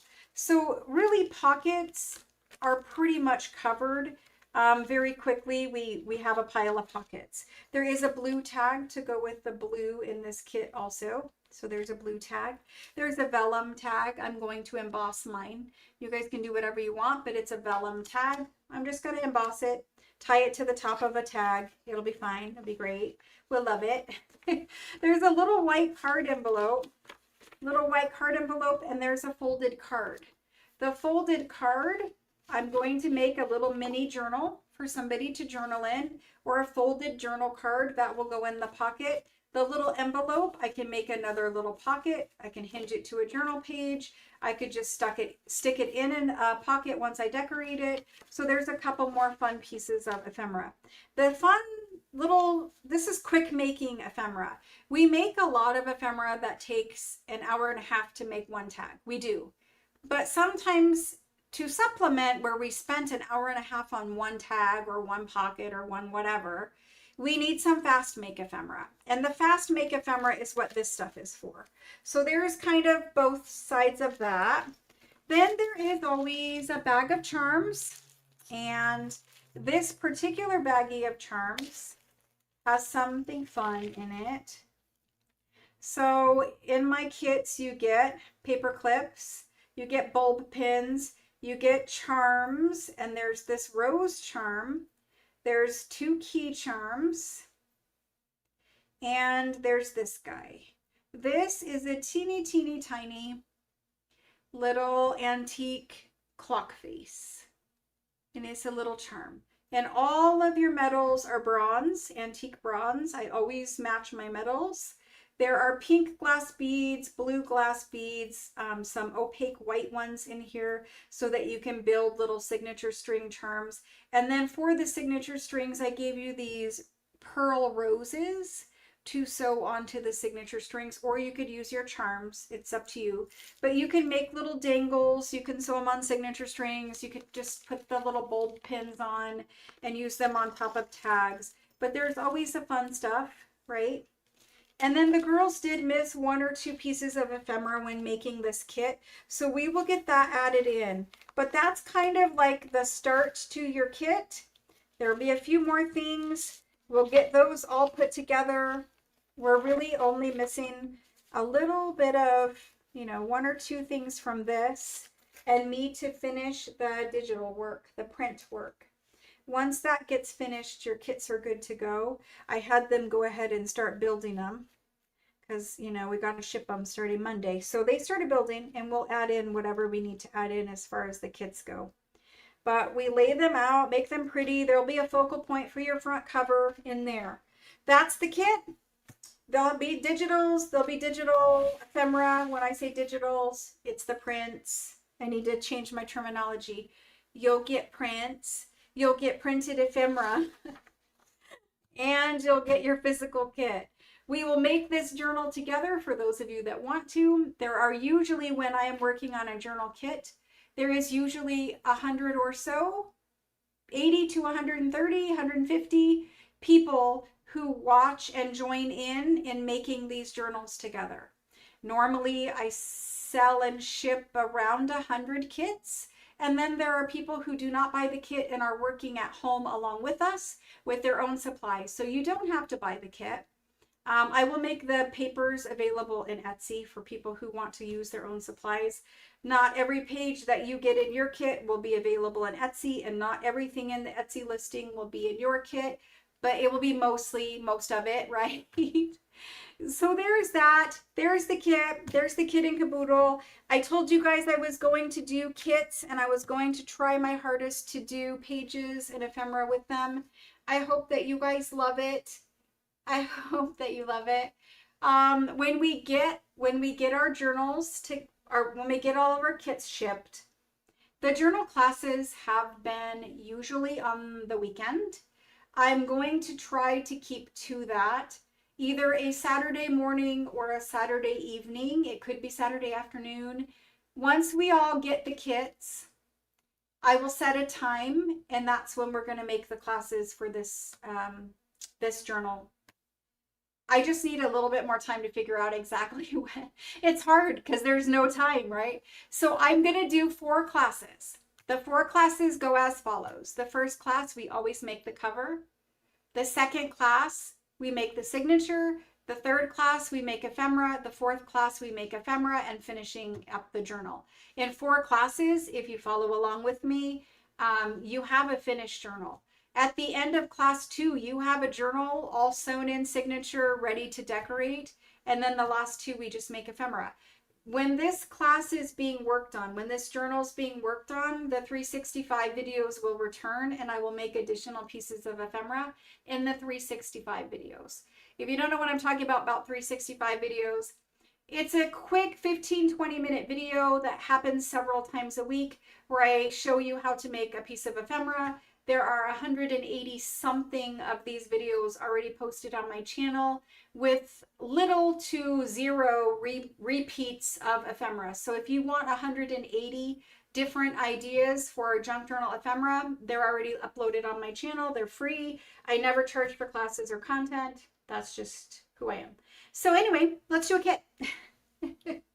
For those of you who are kit subscribers, this kit will automatically come to you.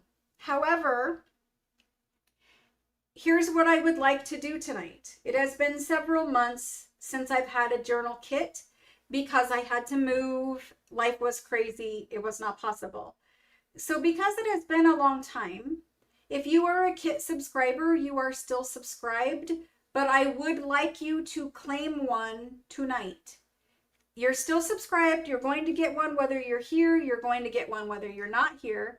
But if you would like to claim, I think it's easier because here's what happens. For those of you who have kit subscription, you've been told in the past not to claim. Some of you claim anyway because you're worried you're going to miss out on getting the kit. So we always have to go through the list anyway and fix it. So from now on, everyone, subscribers and non-subscribers, will claim together when it is put into live chat to be claimed. So if you already have a subscription, claim anyways. Because we already have to match up the list at the end, and so it's just easier. That way we don't just proceed and think, oh, these are not subscribers when half of them were subscribers, etc. So everyone's going to claim. I'm going to type it in.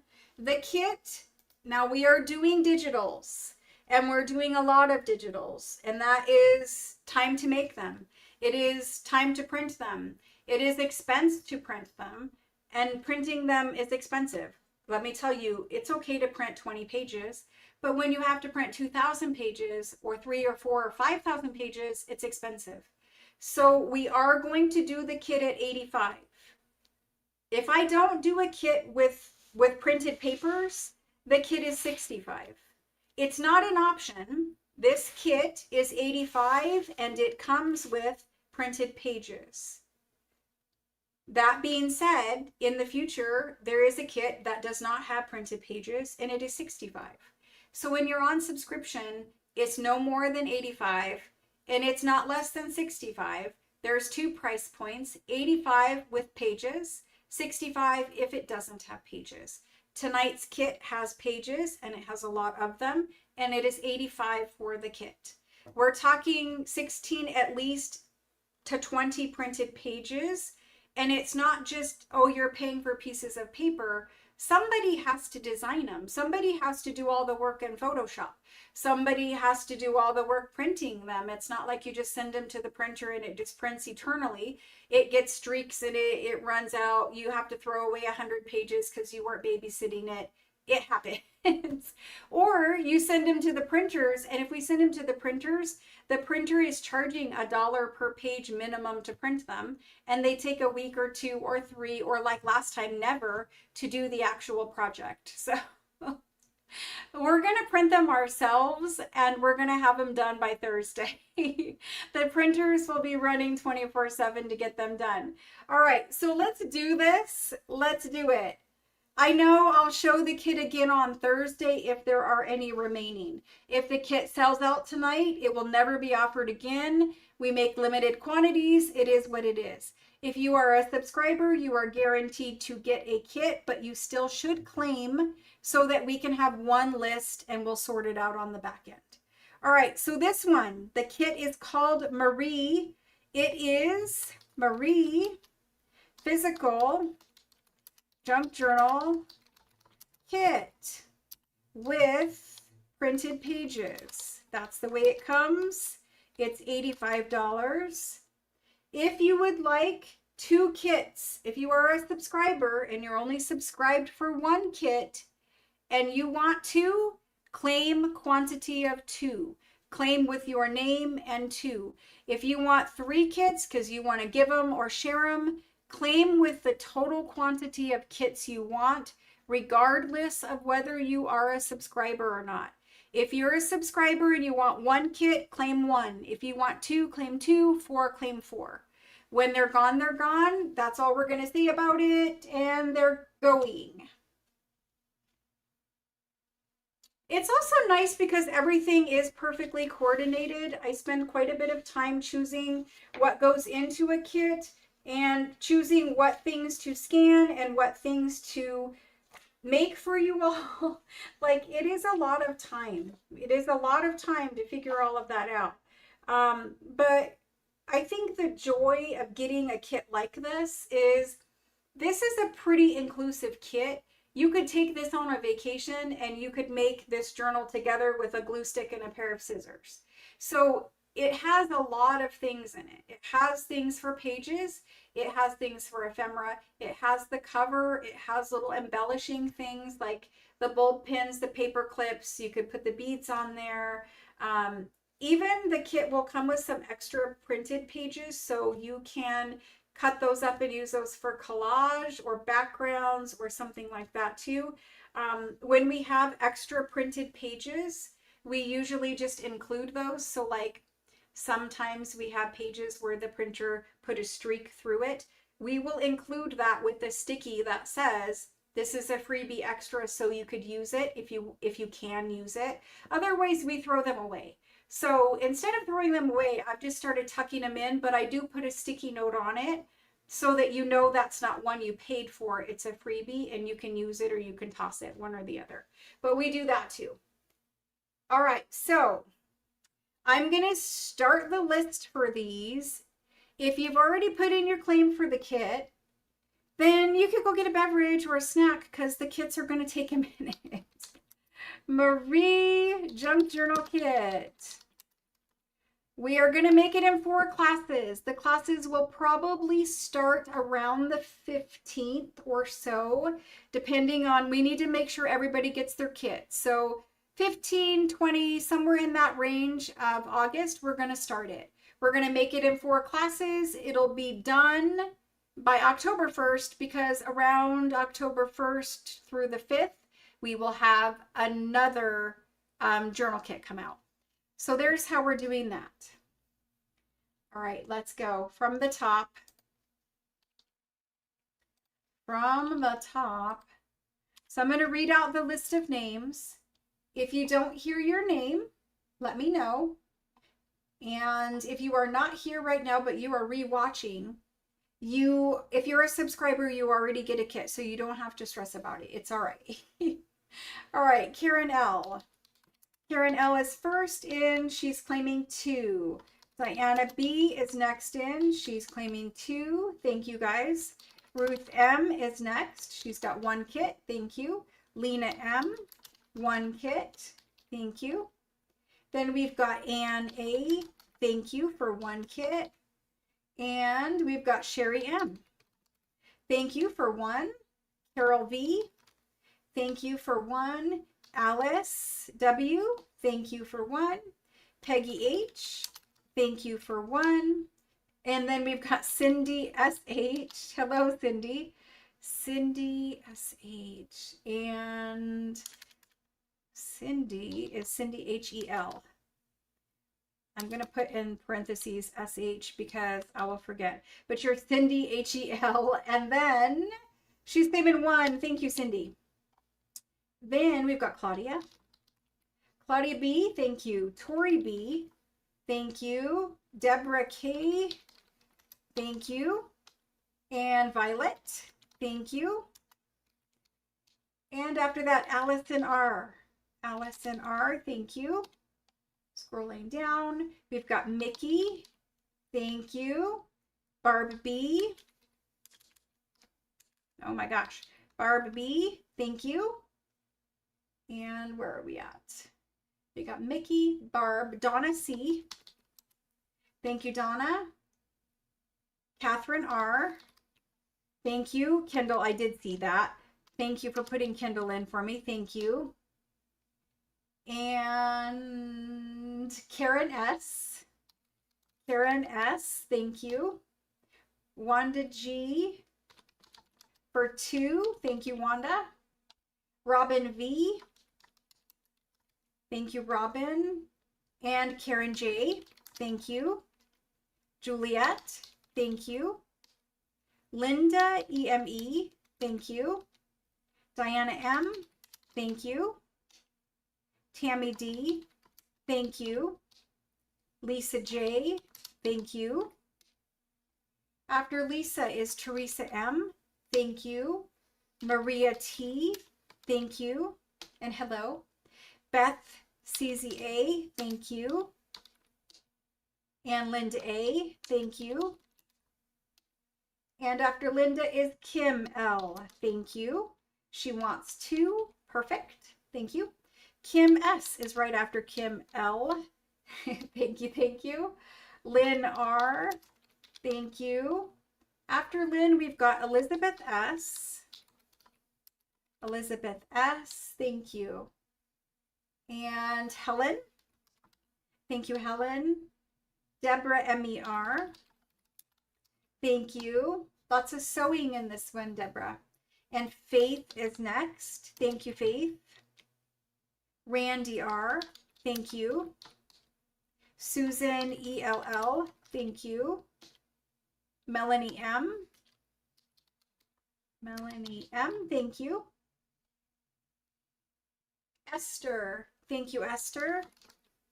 Wendy B. Thank you. And then Evelyn. This is Evelyn L. Thank you. Deborah T. Thank you. Terry P. Thank you. Elizabeth M. I think I did not add you yet, Elizabeth M. Elizabeth M. Thank you, thank you.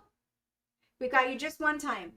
Andrea W. I think. Thank you. Angela E. Thank you. And Helen, we got you. Yes, I did get Helen. Shelly would like one. Shelly R. Thank you. Shelly R. Jane H. Thank you, Jane. This is Jane HOG. Thank you. Jane Hogan. We're just going to call Jane Hogan. The yellow highlights, I know. I am sorry. It does what it does. Sometimes I'm highlighted in yellow. Sometimes I'm highlighted in white. I don't know. They haven't told me there's any blue or purple yet, but who knows. Susan ELL. Susan ELL, did we not get you already? I thought I did. Yes, I did get you. Guys, it's okay if you're a subscriber. You didn't need to tell me or whatever. We sorted it all out on the back end, but I appreciate it. I'm just saying we don't, it's hard when you guys are saying me too, I'm a subscriber, because I think that's a claim. So we got Susan ELL. Nita would like to be on the list. Thank you, thank you. Beverly, thank you, Beverly. I'm getting there, getting to the bottom. Beverly, yes, I'm there. I finished it. So in addition to everyone who just claimed tonight, there is all of the people on the subscription list. And because I took a little bit of a hiatus to move, there's a lot of people who are completely oblivious to the fact that we have a new journal kit. So once those people get accounted for, we are going to have very few kits left over, if any, because this is a super long list. And thank you guys so much for that. Thank you so much for all of the support with the kits. You guys know that it's been something I've kind of went back and forth with, but thank you guys so much. I think if we can do beautiful kits like this that are all coordinated, it energizes me. It makes me want to make this journal right now today. I kind of wish we were just like all ready to go, right? It's fun. But some of my favorite pages, oh my gosh, where is it? That little alphabet one, that is definitely some of my favorite right there. I love French monograms. Love that. We've got lots of journaling pages. I think this is a beautiful one. So anyway, we'll get these pages sorted out and printed. The printers will be running nonstop. We will get them done for you by Thursday, and they'll be shipped out to you starting on Monday. Thank you guys very much for all of the kit love. Our Marie journals will be fabulous. There is a Facebook group challenge that started today as well. I'm not sure if you guys got a chance to see it, but the Facebook group also has a challenge going. It started today. Well, it started on the 1st technically, but today is the first day it was posted. So thank you all for the love for the kits. Appreciate that. Sample cards, yes, it's fun. So much fun. Thank you guys. Thank you all for the encouragement. I appreciate that. Thank you. All right, so I will get those sorted out. Who's a subscriber, who's not a subscriber. Everyone for your kits, whether you're a subscriber or not, everyone will get their invoice the same as normal. If you have a kit subscription on your invoice on Sunday or Saturday or whenever my daughter invoices you, you're going to see your subscription listed with all your other purchases. It's not a separate invoice. It's all invoiced the same and shipped the same. Thank you guys so much. I appreciate that. All right, so let me see if I need to tell you guys something or if this text messages says, one of my employees lost their wedding ring. And I was about to tell you guys that if somebody gets something extra special in their package, I know I said I don't go through things and we don't pull out things, but I was about to tell you guys, if you happen to find something extra special, one of my employees lost their wedding ring. But they just texted and said they found it. It was at home on a shelf in their bathroom. So that was very good news.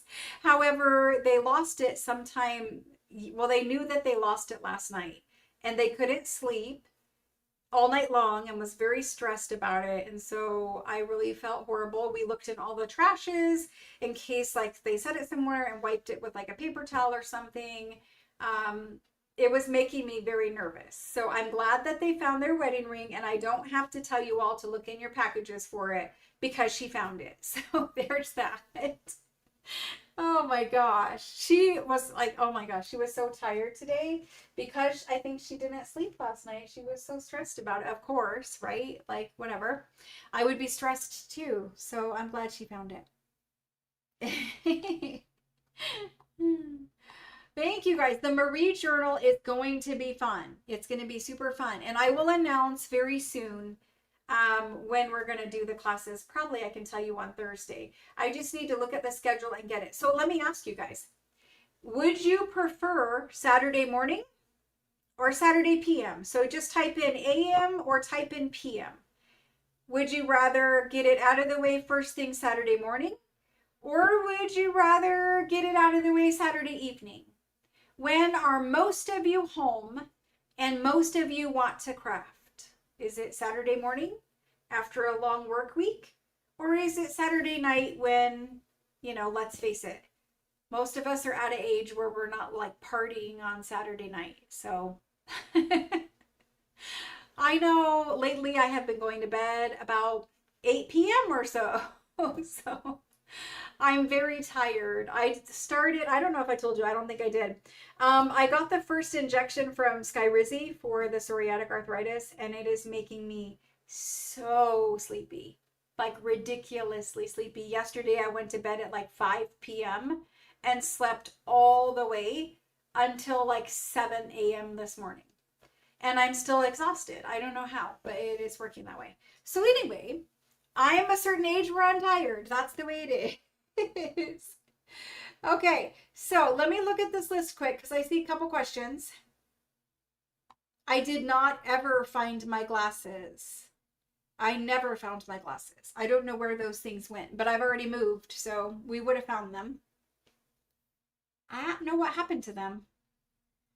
It is a very happy ending that she found her ring. Okay, so I see PM, AM, PM, AM, so that's all tied.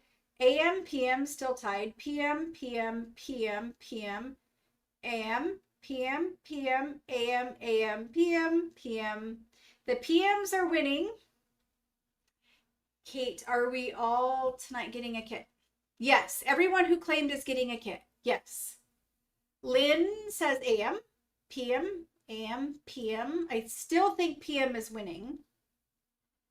Susan would like to be getting a kit. Susan BEC. Thank you, Susan. We put you on that list. Thank you.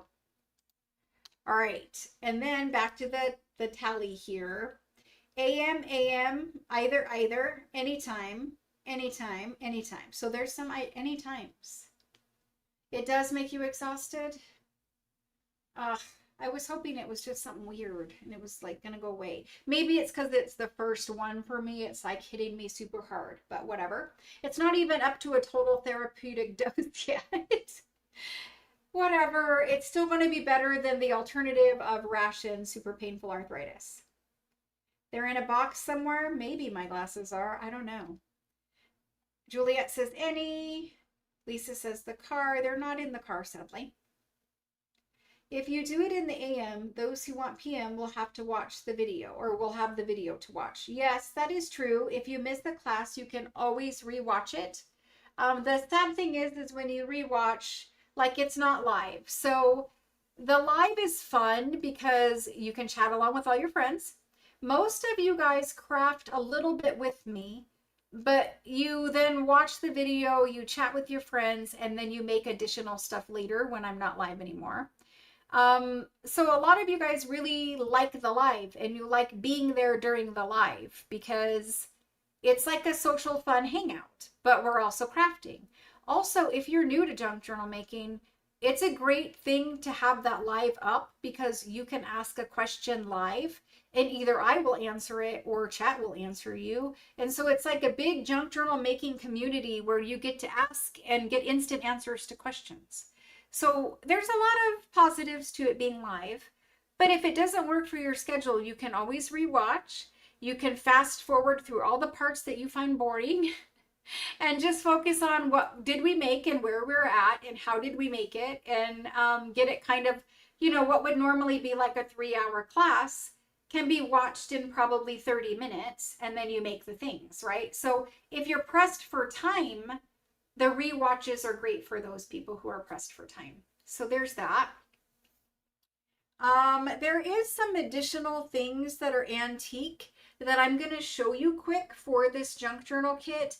And I want to show them to you to give you ideas of what to start pulling so that you can pull together your supplies before your kit comes. So let me show you those quick.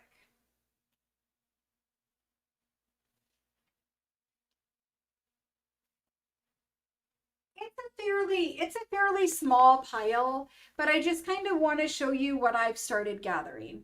So I have some prayer cards. The prayer cards are, you know, in the right color theme, in the right style or age. So I have some prayer cards. Here's another prayer card. This one has a lacy border, a little dainty lacy border. So there's some prayer cards. I'm going to pull, this is an old piece of German scrap, but I'm going to pull some German scrap. It has a silk little ribbon around the basket. I'll pull some old German scrap. I have some French perfume labels. So perfume labels, whether they're French or whether they're American, these ones can be used, right? They're the right colorway. I have some old telegrams. And I might scan some of this for you all. That it was meant to be scanned for you all, and I might just scan some ephemera and include that too. But there's some other old documents with stamps. Here's a couple old checks. You guys might have checks, you might have documents, you might have German scrap. These are all things that I have sold here on this channel before. More French documents. There's bunches of those. I have 3 because I make 3 journals, so you know where those are going. Invoices. Here's some pretty pink invoices. One of these is where that pink invoice started in your kit. So pink invoices, blue invoices. Basically any beautiful invoice will work. So a collection of those. Little green one. There's a bunch. And then these came out of French fashion magazines, and they're patterns. And so the lady that took apart the book, she's like, well, what do I do with these? And I'm like, well, they were sewn in and they're supplements, but I'm going to scan them. And I'm going to use them as pages in my junk journal. So yeah, any type of things that are like this, that are this colorway, I'm going to pull and I'm going to use. And this is just a beginning pile. These are things that I thought about scanning for all of us for kits. So that's a whole bunch of fun stuff. And most of this stuff I've recently sold. If you need French checks, I have those. If you need French documents, I have those. If you need prayer cards, I have those. If you need perfume labels, I have those. In fact, we're going to do some of that tonight. So we have some document packs and some check packs and some invoice packs tonight. So that's a little, you know, if you have any of this, pull it out. You can scan it or you can use the original. Either way it works. So there's those. All right. Let's look at the lace pack the girls made for you guys. The girls made you the most beautiful lace pack for this journal. Let's look at that. All right, lace pack. And in addition to, so we have the journal kit. We have the Marie Ephemera pack. This is the Marie lace pack. And I also have journal closure packs for you all tonight. And I bet you guys cannot guess what they are. I bet you cannot guess what the journal closures are for tonight. Anyway, these are the Marie lace packs. They're a mixture of pinks, whites, and creams. And there's different lace in here that I've ever sold ever before. I am trying to use up all of my big amounts of lace. I just want to share it. I would rather see you guys make stuff with it than it sit on my shelf for another 5 years. So let's share out the lace. Let's make beautiful things. The Marie lace pack. The Marie lace pack actually has some French lace in it and vintage American laces. Hopefully you can see them without too much glare. I'll leave it there. If I move them over here, usually you can see without too much glare. Okay? I leave my little window here to show you the laces. So there's a yard of this one. This pack has some tiny lace in it. And the tiny laces are the most used laces. These are the ones you use on tags and journal cards and pockets and ephemera. You can put them on the side edge of pages. That's fine too. But the tiny lace is usually hard to find, especially old or vintage tiny lace. They have new tiny lace, but it's scratchy and yucky and I don't like it. So there's that. It's cream colored and it's a tiny one. It's scratchy and yucky and I don't like it. There's a little meme for someone. Anyway, here is a ivory or off-white. This is also a small one, little delicate one. These are all 1 yard cuts. So 1 yard. This one is a French scroll. A French scroll. Now these can be used on the front cover of your journal to create a frame. So if you're trying to put like a French postcard or something on the front of a journal, you can put them like this, and then you turn this guy sideways. I would probably cut him and layer him, and you can make yourself a little frame to go around your front image on your journal. Other than that, he can go down the edge of a page. You can actually cut him into tiny little appliques and just embellish things with them. You could use 2 and put them the other way. Can I do it while it is connected? I can't really do it while it's connected. But if you put them, if you cut 2, you can have one scrolling up and to the left, and then you can have another one scrolling up and to the right. That was backwards, but you get it. You can put them in a V shape, okay? And that's always nice on the top of a tag. But anyway, you get a yard of that one. Okay. Then this guy is French lace. It is antique French lace. And it is the most tiny little delicate baby pink lace ever. It has individual little threads. I don't know if you will see them. Individual little threads in the circle part at the top, and it is baby pink. There's that one. Also baby pink is this old one. And this is an old French lace piece, and it is baby pink. I don't know if you guys can see it's baby pink, but it's baby pink. And so this one could be pockets. You could put it just a section of it, like this section, on top of a book page and make a pocket that way. It could be pocket in the inside cover of your journal, but it's beautiful. It kind of looks like ribbons, right? Ribbon bows and flowers. So there's those ones, but we need more room because these next ones are larger. You get a section of roses. These are roses with stems, okay? You get a section of that. That's white. You can cut them out as individual little appliques. More than you will ever use in this one journal. This guy is just a section of this insertion lace. And it's eyelet, cotton, beautiful. You could use it either way. It depends on whether you want more pink or less pink. And again, this one, I think I would probably just cut a section and use it on a book page as a pocket. Okay, it's beautiful. So there's that one.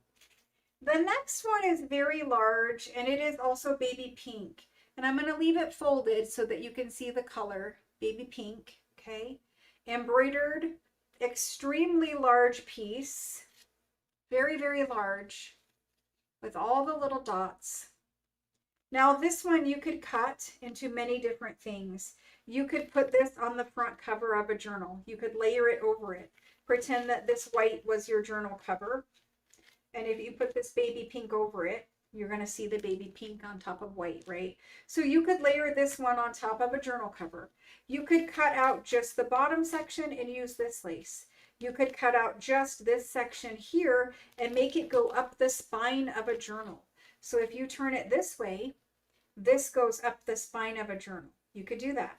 All of these little Swiss dot pink little soft bits, those are usable. And actually, you know, I'm going to chop this up a million different ways. I'm going to have one that's just a strip of these so that I can sew a fabric ruffle out of the Swiss dot material and put that down some journal pages. I've got a big old piece to play with, and I'm going to use every bit of it. So even this, you can see how it's soft. It's not scratchy. It's not hard. This is vintage American made baby pink eyelet, really. But it's beautiful. I'm going to use it all, and you get a gigantic piece of it.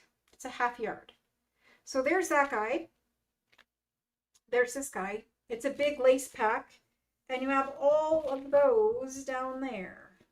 So I don't know how many yards it is, but it's a lot. 1, 2, 3, 4 yards, 5+ yards of lace. It's hard to figure it out. This is a half yard. This is 12 inches. This is just a certain quantity, 10 flowers. And this is a 9-inch piece also. This is 12 inches. This is 9 inches. So I don't know. It's a 5.5 yards roughly. So there's a lot of lace to play with, and it is perfectly themed for Marie. Unfortunately, I do not have any blue lace at the moment, but you could easily take one of these and dye them blue if you want.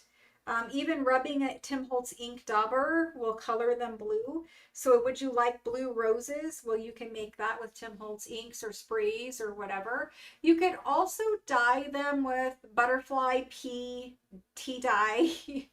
It's not really butterfly pea. I'm not really sure why they call that, but it dyes things a purpley blue color. Sometimes it works for some things. It doesn't work for others. It's unpredictable. It's not my favorite. I've used it to dye a bunch of paper in the past. It's not my favorite, but it is possible to get a bluish color with that. I think the Tim Holtz sprays and inks work perfectly, and you can rinse them out a little bit to get a lighter shade if you don't like the darker shade. So there's that. Let's do this Marie lace pack. Yes, it does run, but that's why if you rinse it a little bit, you're going to rinse away most of the color, but some will stay. And then you can glue it down and it's not going to run or get gross or whatever. So try rinsing it. Use a darker color than what you really want and give it a little rinse first. Butterfly pea. Yeah, but it doesn't sound good, Carol. It doesn't sound good. Yeah, anyone can buy anything, Jan. It's okay. Anyone can buy anything. It's all good. You know, some people will buy this and they will not use it in this journal. They will just want beautiful lace. Like, we all collect lace. Sometimes we use it in a journal, but mostly we collect it. So anyway, here's a Marie lace pack. I'm just calling it that because it coordinates and it tells me that that is this pack. Okay, Marie lace pack. We are going to do these. There's 1, 2, 3, 4, 5, 6, 7, 8 different pieces. We're going to do them for 25 for 8 pieces, some yardage and some fun appliques and specialty pieces. I don't know how many of these we have. I think we have 46-ish. They will probably sell out, but 46-ish. I'm also missing a lace. This pack is missing a lace. Did I drop it? Oh, it's right here. This one is missing this one that I forgot to show you. There's also a yard of this. This is one of my favorite ones. It is perfect for Marie. And I'm going to put this around the front cover, my focal point. So it makes a square. It makes a square. So it goes in a straight line and then you glue it down and you turn it and it goes sideways and you glue it down and you turn it and then it will go back up. And you can put that all around your front focal point. So I did miss that guy when I did my count. So there's actually 9 pieces, unless I'm missing something else and then there's 10, but there's 9 at the moment. So let's do it. Let's see who got Marie lace pack. Marie lace pack. And then there's closures come in. Marie lace pack. Let's see who is first in, all the way up there at the top. I'm pretty sure this guy's gonna sell out. At the top, the very first person is Linda EME. Thank you, Linda. So Linda got one. Linda BES also got one. Thank you, Linda. And Linda. Violet got one. Thank you. Karen L, we're going to limit to 1 first go round. Thank you. Alice W, thank you. And then Diana B, thank you. And Catherine, same thing, thank you. Robin V, thank you. And Peggy H, thank you. Barb B, thank you. Kim S, thank you. And Jan C, thank you, Jan. I see some duplicates in there. If we have them, we'll go back and fill them. Wanda G, thank you. Sherry M, thank you. Teresa M, thank you. Lynn R, thank you. Juliet, thank you. Linda A, thank you. Claudia B, thank you. Tiffany B, thank you. Scrolling down. Francine, hello Francine. Francine K, nice to see you. Francine, thank you. And then Sandy M, Sandy MEA, thank you. Randy R, thank you. Kim L, thank you. Deborah MER, thank you. Lena M, thank you. Karen S, thank you. And hello, Karen S. I'm not sure I said hello to you. Mickey, thank you. Ann A, thank you. Tammy D, thank you. Jane, H-O-G. Thank you. Hogan, thank you. I got to get that down. Deborah K, thank you. Michelle J, thank you. And Tori B, thank you. Andrea, if you claim with your name, it helps me. Thank you. Deborah T, thank you. I know sometimes it kicks you out. Maybe that's the case. Melanie M, thank you. Elizabeth S, thank you. Rachel J, hello, thank you. After Rachel J is Shelly R, thank you. Karen, J-O-R, thank you. Beverly M, thank you. Esther, thank you. Violet is saying thank you. Did we get Violet one? I don't know if Violet got one, but thank you, Violet. Did you want, I don't know. I don't see you on the list, Violet. Did I say your name? I'm not sure. Susan, E-L-L, thank you. Thank you, guys. I appreciate it. Okay, let me go see. Nobody's really. Michelle J-O-H. You are before the go, but you came in again. Did I? Oh, Violet got one. Yes. Thank you, Violet. I'm so sorry. Okay, so let me total this up quick and see if we can do duplicates. I tell you, you can't have brain fog and be tired. It doesn't work. Let me total this up. We'll see if we can do the duplicates because I see a couple people wanted more than one pack.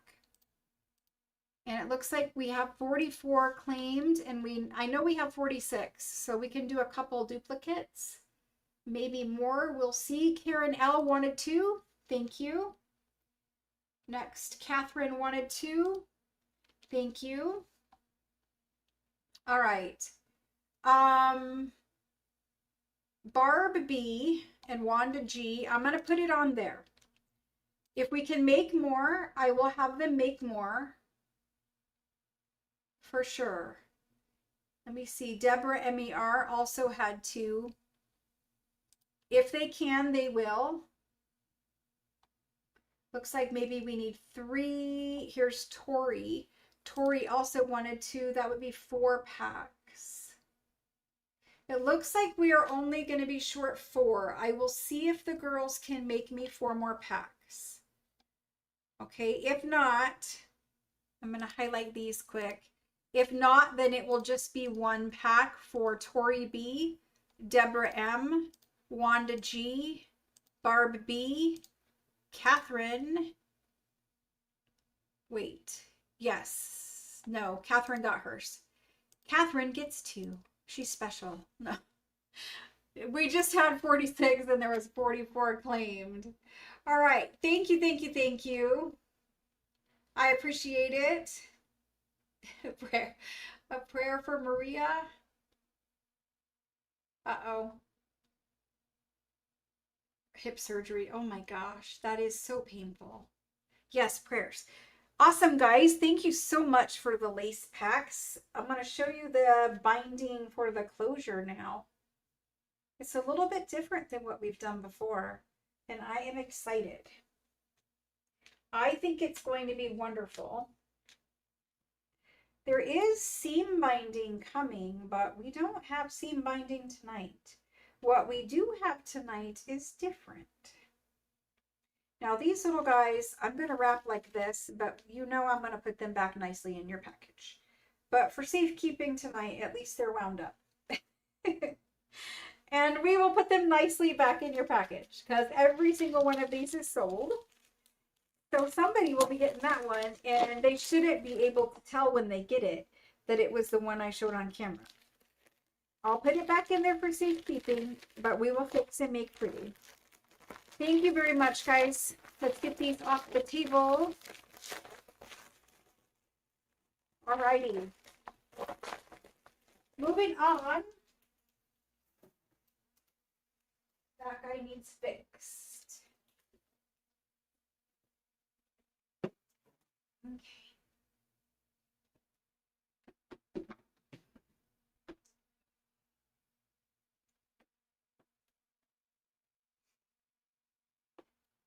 The girls have been very busy.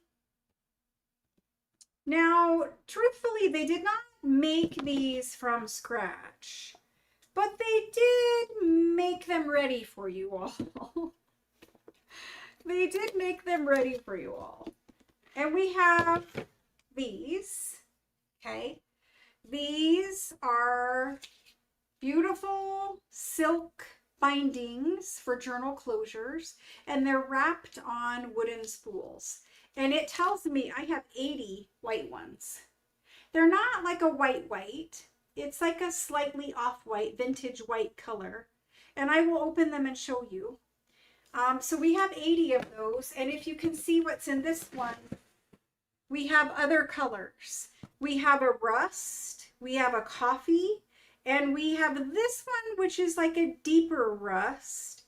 And we have a pinky peach. And it is pinky peach. It's kind of glowing there, but it is pinky peach. And with the lace pack,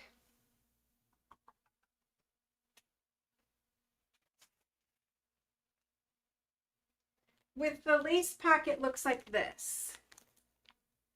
So you can see it is a rosy pinky peach, and there is some of the French laces have that same tone to them, where it's like that baby soft pink color.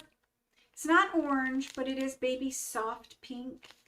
Okay, this is the one that matches this the best.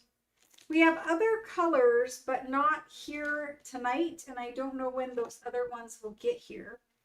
So we have these. So if you want a closure that ships with your journal kit, there's these guys. And what they look like, you have a little pin in them. You take the pin out, and this is your closure. Okay. And this, I'm going to bring the lighting down because it's just glowing, and it shouldn't be glowing.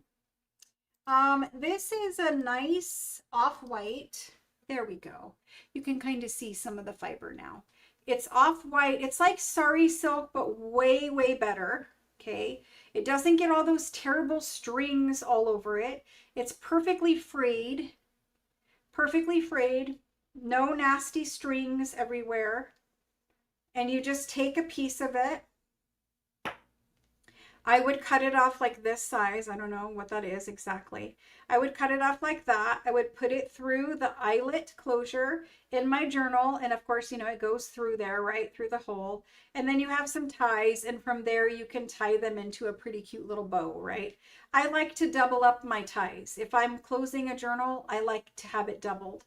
So I would have this on the front cover, and then I would do it again for the back cover to have it doubled on each side. And that way, when you're making that bow, you've got double to make the bow with. I'm going to try my hardest to make a bow right here. I can't do it perfectly because, you know, it's camera and whatever. But anyway, you make yourself a cute little bow. Did I not do it? Did I only do... I only did one? Well, cool. Well, anyway, you're supposed to have 2 ears. You're supposed to have 2 ears go through there, and it will make a cute little bow, right, for your closure. I should have brought a journal in here that had eyelets, but didn't have an actual closure.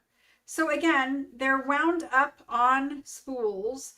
They are 5 yards each. So you get 5 yards on a wooden spool. Now, when the wooden spool is gone, when this is empty and you've used all of your binding, right?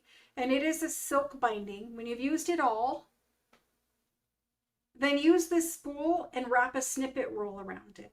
Make a snippet roll and wrap the snippet roll around your wooden spool. So it does serve an extra purpose. And wooden spools are pretty expensive to buy. They are. So when you hand tear all the little fabric and you put it on a wooden spool, they can get expensive. So we found a deal. We did not make these. We found a deal, and we decided we were going to share that deal with you all because more than likely you also wanted closures for your journal.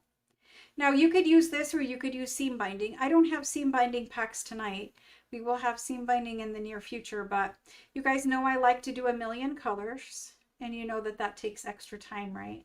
So seam binding's coming, but not for a little bit. So we have these tonight, and I have a couple other colors coming, but I don't know if they will be here in time to do for this new journal. So we're going to do the white ones. You're going to get one 5-yard on a wooden spool. These will ship with everything else that you have coming. And I have 80 of them, so you guys can claim. You can claim as many as you want. There are 80. So I guess I shouldn't say you can claim as many as you want. You can claim up to 80 of them. Okay. I know.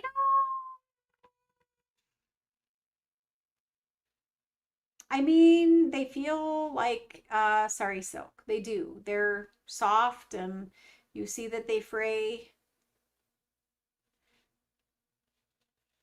They feel and look like silk.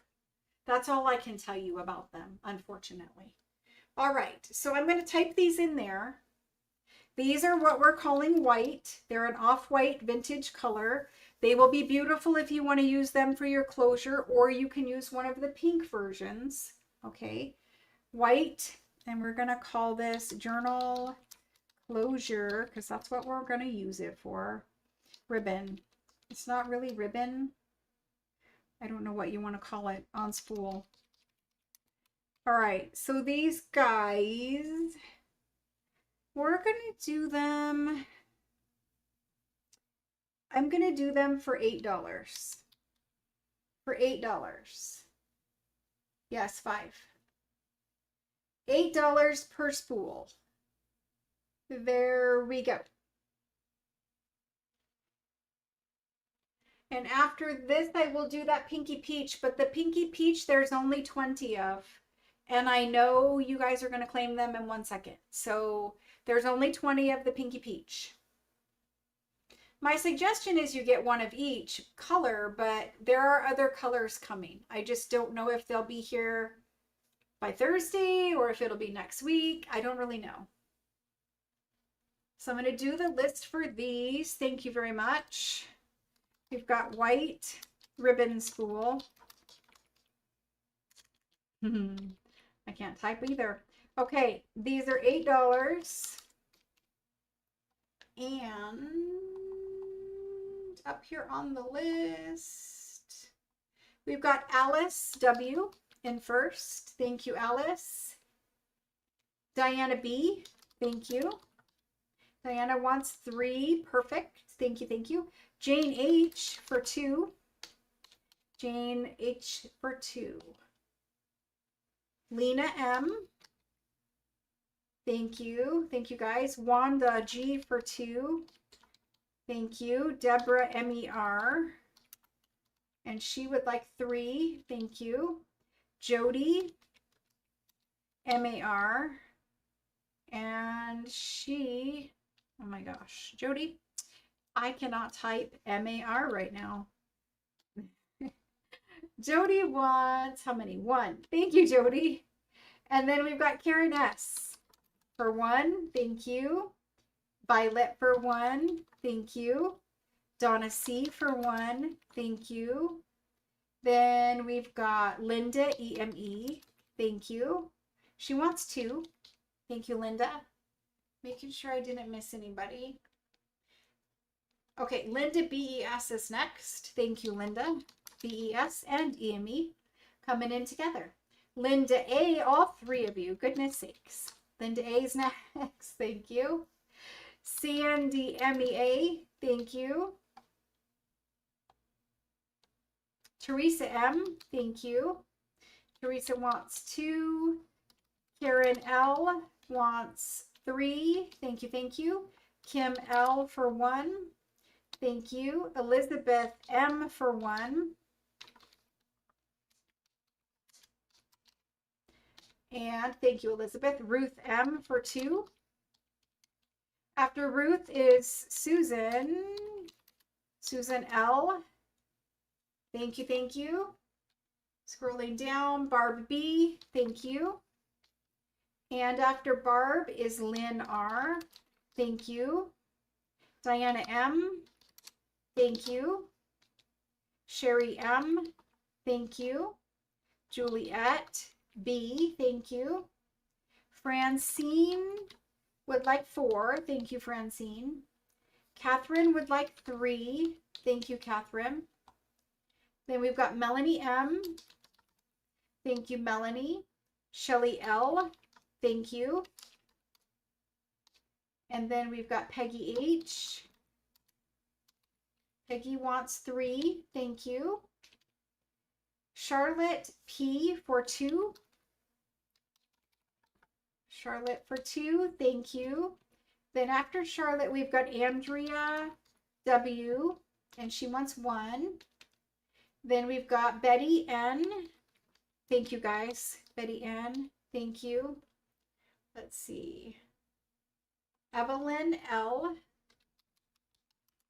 Evelyn L for 2. Thank you. Randy R. Thank you. CC R. Thank you. Beverly M for 2. Beverly for 2. Thank you. Tiffany B for 2. Thank you. Karen J for 1. Thank you. Then we've got Jan C for 2. Jan C for 2. Thank you. Kim STA. Thank you. Mickey for 2. Thank you. Deborah T. Thank you. Esther A. Thank you. Violet for a total of 2. Let me see where we've got Violet. Violet for 2. Thank you. Linda BES for 2. Thank you. Right there. Thank you. Claudia B. Thank you. Thank you. Thank you. Thank you, guys. I think I'm going to total this quick because I'm pretty sure there's a couple left. And people always, you know, they rewatch and they need to know what's available. And it's easier for me to tell them during the live than for them to have to go through the trouble of messaging me. And then at that point, I'm like, I don't know. So let me just total it quick. And then we will figure it out together. Okay. Let's see if it will let me total it. It's a long list. Sometimes it gets cranky at me. The total is, we have 9 left. 9 available. 9 out of 80. Awesome. Linda BES, we did get you for 2, hun. We did. Thank you. Donna C. I believe I did get you, Donna. Yep, I got you for 1. Diana B. We got you for 3, Diana. Yep, we got you all so far. Randy R. would like a total of 2. Got that. Thank you. That means 8 available. They are $8. $8 per spool. Diana M. would like another one. I'm pretty sure you could just color these also, guys. There's 2 for Diana M. Thank you. Violet's going to 3 total. Thank you, Violet. I think we're down to like 6-ish available. Maybe 5, somewhere in that range. Kendall's finally on the train. Let me add these up one more time because I think we're at 6. I mean, honestly, I can use whatever's left over also. So we could call it sold out either way. It would be fine.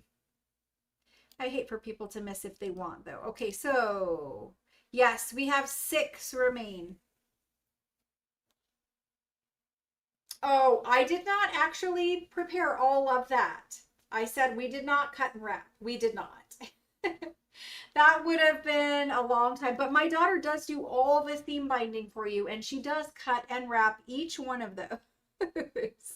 She's super thrilled to do it. Strangely, she likes it. It helps her right now because the nesting, you know, the nesting, how you get the feeling when you're late in your pregnancy and you want to nest. Yeah, she's at that stage. So Wanda is going to go to 3, I believe. Oh, nope, 4. She's going to 4. So that means 4 are available. Melanie M wants 2 total. Melanie, are you already on this list, Melanie? Yes, you are. 2 total, that means 3 are available. Mickey wants 3. Thank you guys so much. Thank you, thank you. We're going to sell it out. Mickey on this list somewhere. Right there. So there's Mickey for 3 total. Thank you. Susan ELL for 1. Thank you, thank you. I believe we are like 2. We have 2 left, I believe. Thank you guys very much for the white color. I do appreciate that. Let me do the other colors quick. So we're going to do them one at a time. Nobody claim more than 1 color. 1 color at a time. The first color we are doing is this pink color. Now, we have several other pinks coming, but this pink is the one that really does. I mean, honestly, either of the pinks will work, but this one does match the lace in the Marie lace pack, and it is like a petal pink, rose petal pink. I don't know what to say. It's a little hint of peachy pink. It's not peach, but the pink has that little hint of peach in it. It's pink, okay? I can take the pin out and show you. It doesn't really change too much of anything, but it looks like this. And as if you want to compare to the white, I don't know if you guys can see it, but for whatever reason, my camera struggles with the lighter colors. So there's that one. There's only 20. So we're going to do 1 per person. There's only 20. They will probably go pretty quickly. So if you want one, get your little me typed in now and get ready to go. And we're just doing this color. We are not doing any of these. We will do them after we do this one. Okay? So the white one, we changed Mickey. We got Susan.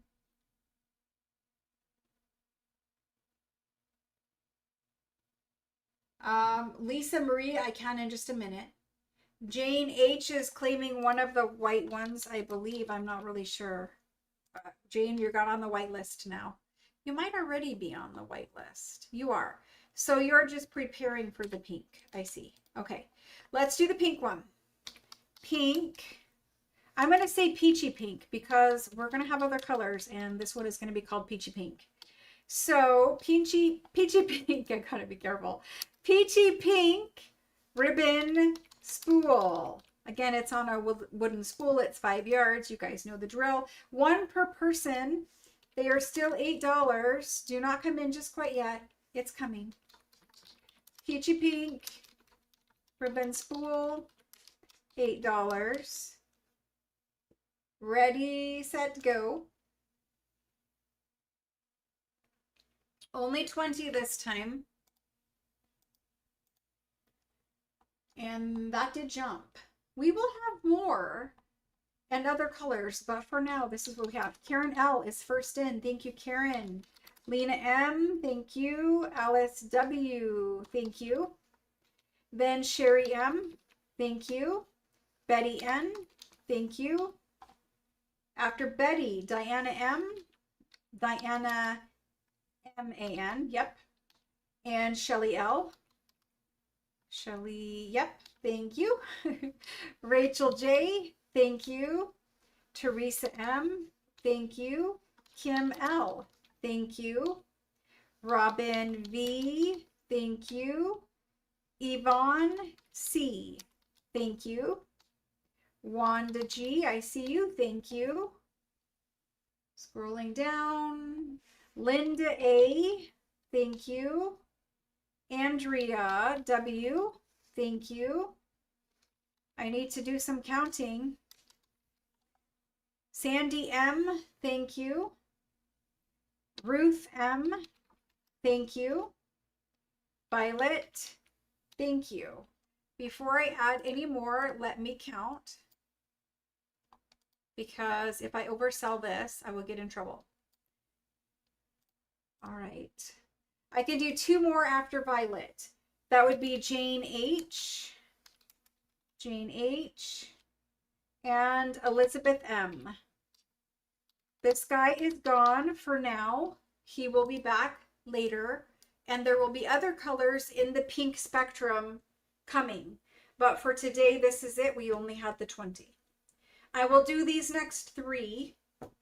I'm going to start with, there's some wood on this one. I'm going to start with this color. How should I describe? Because this one is really, this is really the rust color. Goodness. This one is really the rust color. I'm going to hold these up. And I want us to look at them together. So the rust color, let me see where my camera's at. The rust color, let's look at it. Do I have some old paper? I mean, in a room full of old paper, you would think I would have some old paper that's out of a plastic bag, but not really.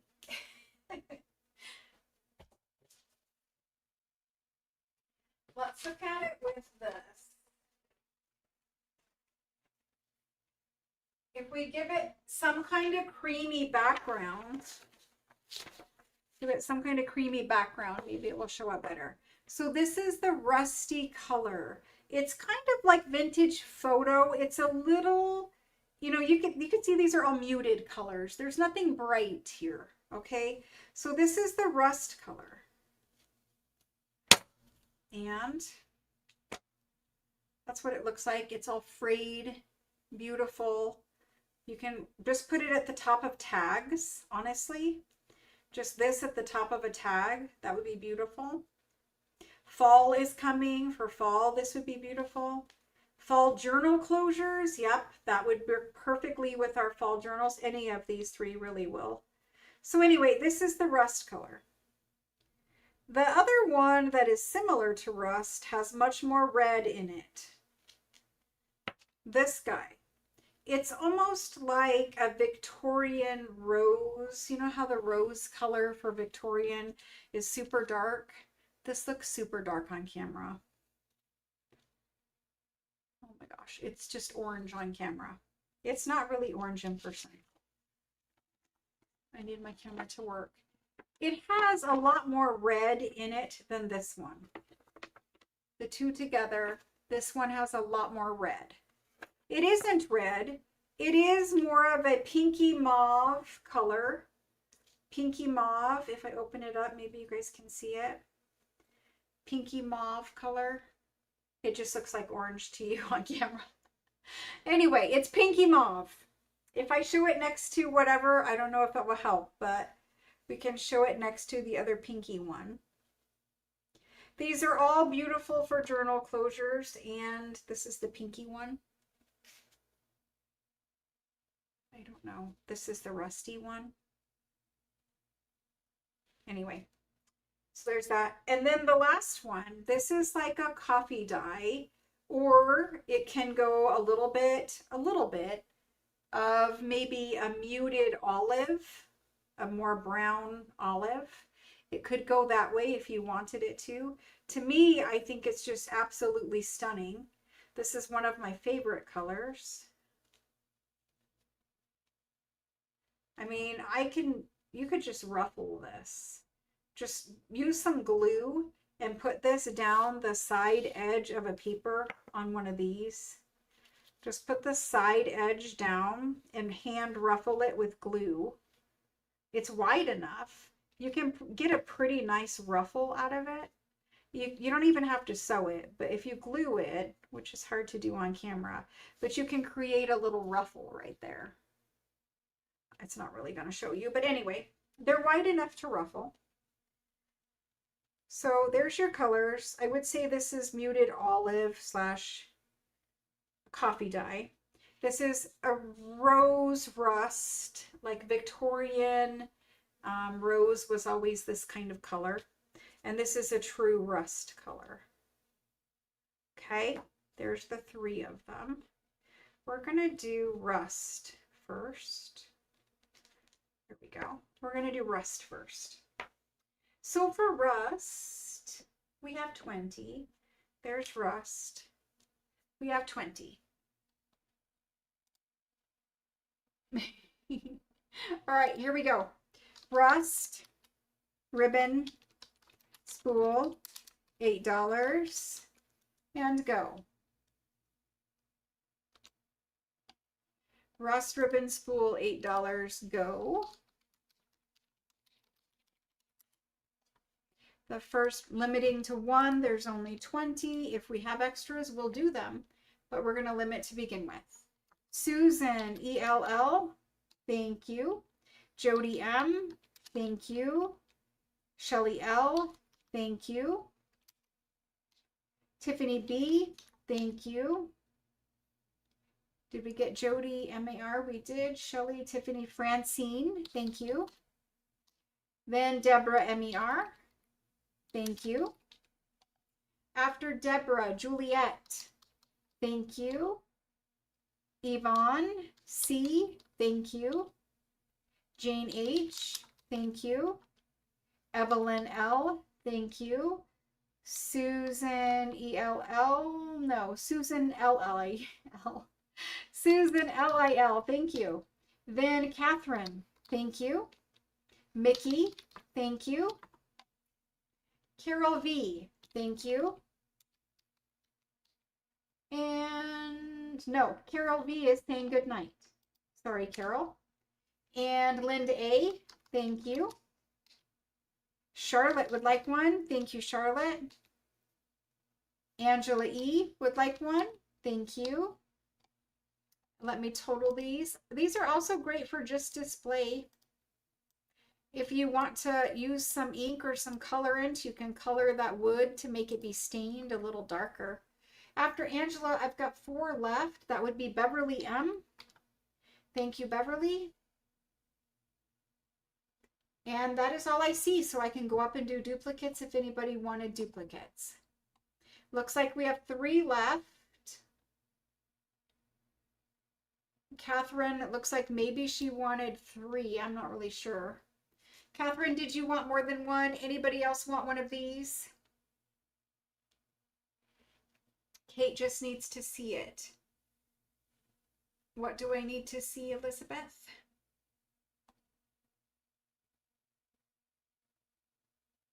Well, if you use pink before me, so take if Kate sees it. I don't know what's happening in chat.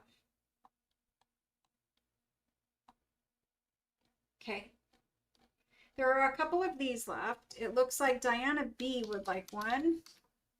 Thank you, Diana. And Catherine did want more than one, so let's give her 3 and total this up. There's Catherine for 3. Let me total this. I think this one is gone. And it is gone. So those are gone for rust. Thank you, thank you, thank you.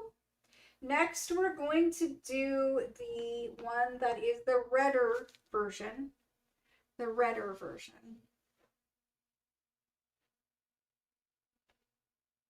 If it's okay with you guys, I would rather not do the swapping. They're already off the table and they're already on the spreadsheet.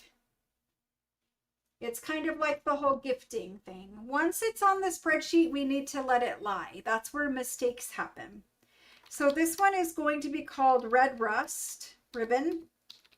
Yeah, Red Rust Ribbon Spool.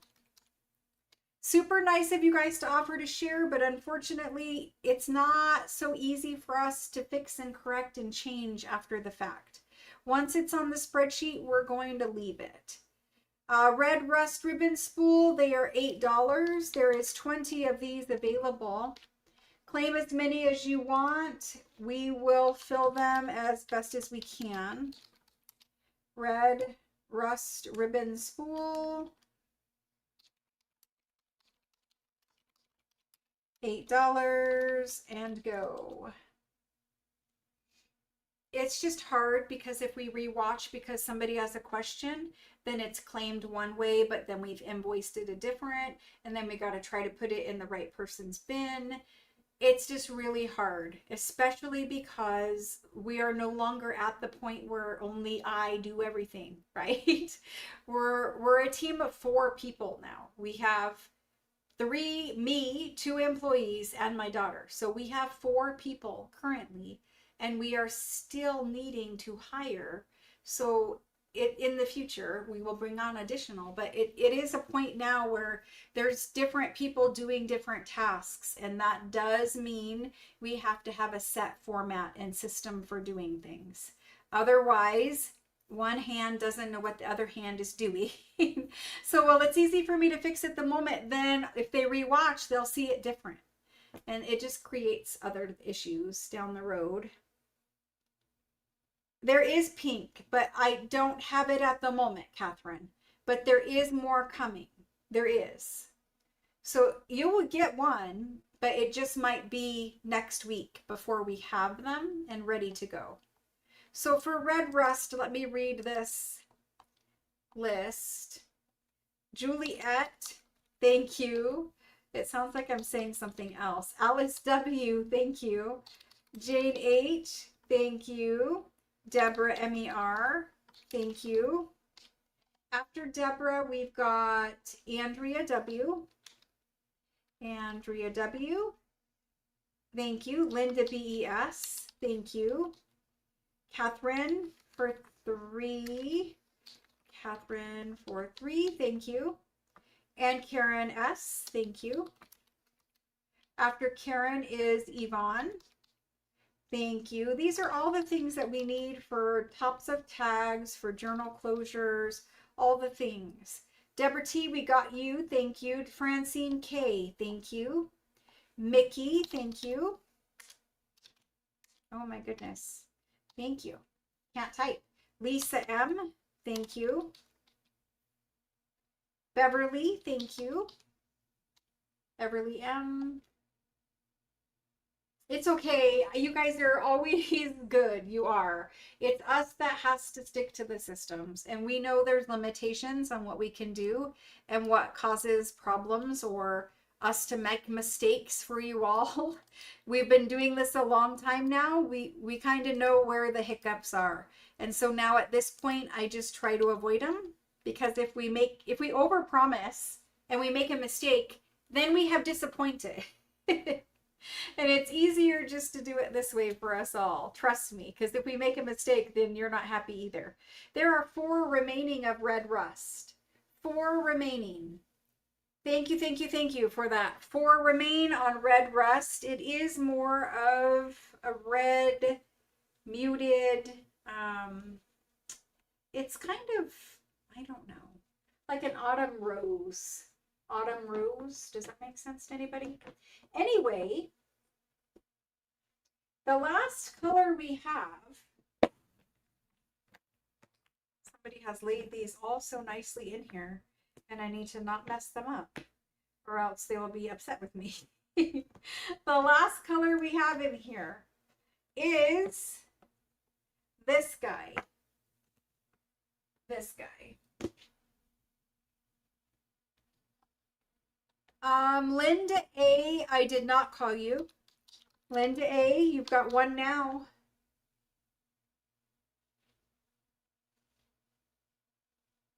Yeah, Helen, no, none of the pink left tonight. There is more coming, more that will be available in the future, and other colors of pink, just not tonight. For tonight, this is what I have. I think we have something like 8, 9 colors total. Tonight we have 5, so there's about 3 other colors, 4 other colors may be coming. And then that is it, I think. I'm not really sure. Linda A, we put you on this one. Thank you. All right, so it looks like we've got 3 remaining of the red rust. I'm going to type that in. 3 remain. For rewatchers, there we go. Now this one is, it could be muted olive, it could be vintage photo, it could be brown, or it could be a very, very muted green. I think it tends to go more brown, more vintage photo than any other color, but you guys can judge for yourself. So I'm going to call it muted olive, only because I think the brown would be too hard. There is another one that is more brown. I guess muted olive is what we're calling this one. They are $8. It is very much a brown, but a little tinge of some olive in there. I don't know if you guys can even see it. I could just call it brown. Whatever. It's already in there. Muted olive, $8. I see people coming in already.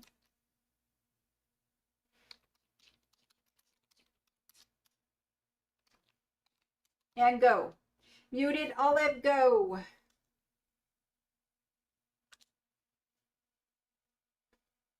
I'm sure there'll be some extra. I don't know. There's 20 of them. Apparently not. There is no extra. Okay. Susan L is in first. Thank you, Susan. Francine K, thank you. I'm going to do one per because it looks like this one might sell out as one. Francine K, thank you. Angela, thank you. Karen L, thank you. We'll share it a little bit. Jane H, thank you. Lori L, thank you. Yvonne C, thank you. Karen S, thank you. Did we get them all? This needs to be changed to Karen. And yes. Okay. After Lori L, we got, yep, Yvonne C, Karen S, Cece is next. Thank you, Cece. Catherine, thank you. Teresa M, thank you. Juliet, thank you. Linda A, thank you. After Linda, we have Shelly L. Shelly L, thank you. Wanda G, thank you. Kim S, thank you. I got to total it. We're getting close. There is only 20 tonight. I don't know if more for sure on that one, but Kim was number 16. So we can do Tiffany for 17, Deborah MER for 18, Lena for 19, and Ruth will be number 20. So they are sold out, and we did limit to one per person. Even that, we missed, I don't know, 10 or so, 8 to 10 other people. I will do my best to bring more of this one, but I'm not sure it's possible. We will do our best. I know the pinks are coming. I lost a pin right here. I know the pinks are coming. I don't know if there's any more of this one coming. So we've done the closures for tonight. I appreciate every single thing you guys have done with us tonight. And I will be sure to tell the girls that you liked the things they made for you.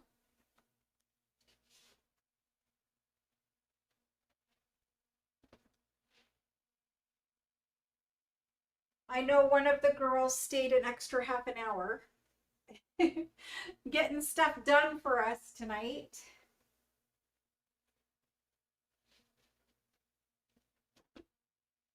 Okay. The time has now come. The time has now come to some ledgers. I promised you some whole ledgers in some different odd sizes. That's what we have tonight. Some whole ledgers in odd sizes.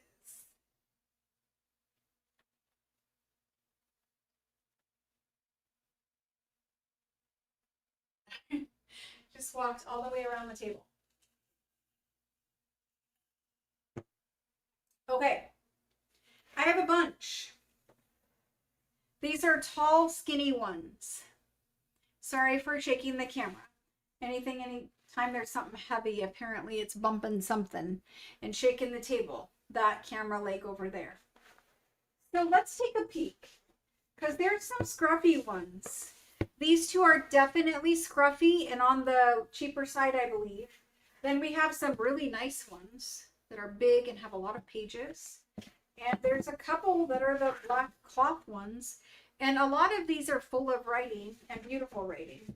So let's do these little scruffy guys first. We're going to need to measure them. These are whole, so whatever is in them is in them.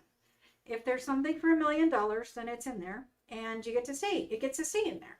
5 inches by 13.5-ish inches. All right.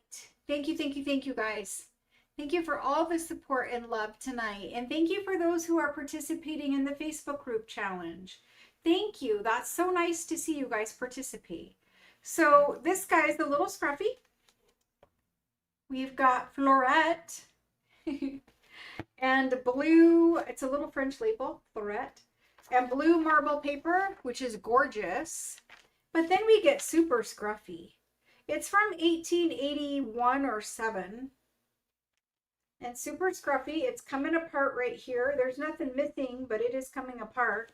I'll hold it up.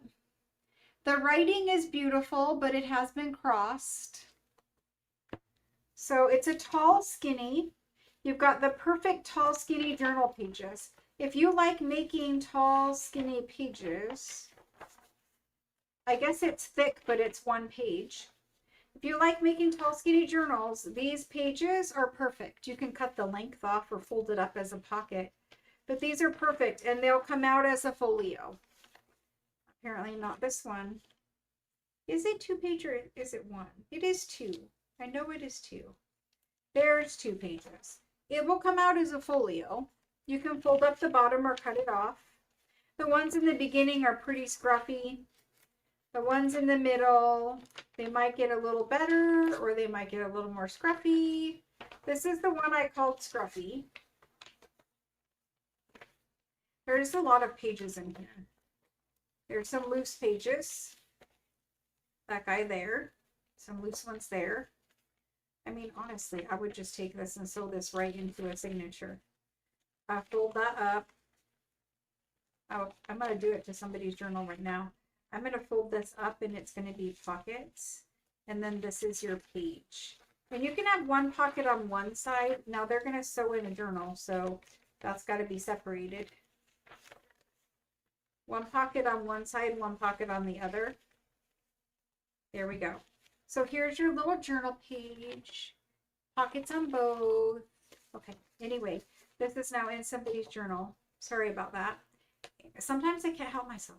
And there is some other loose pages in here. But the writing is really pretty. There's more in here.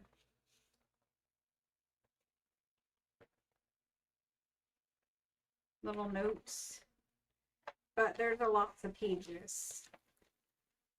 A lot.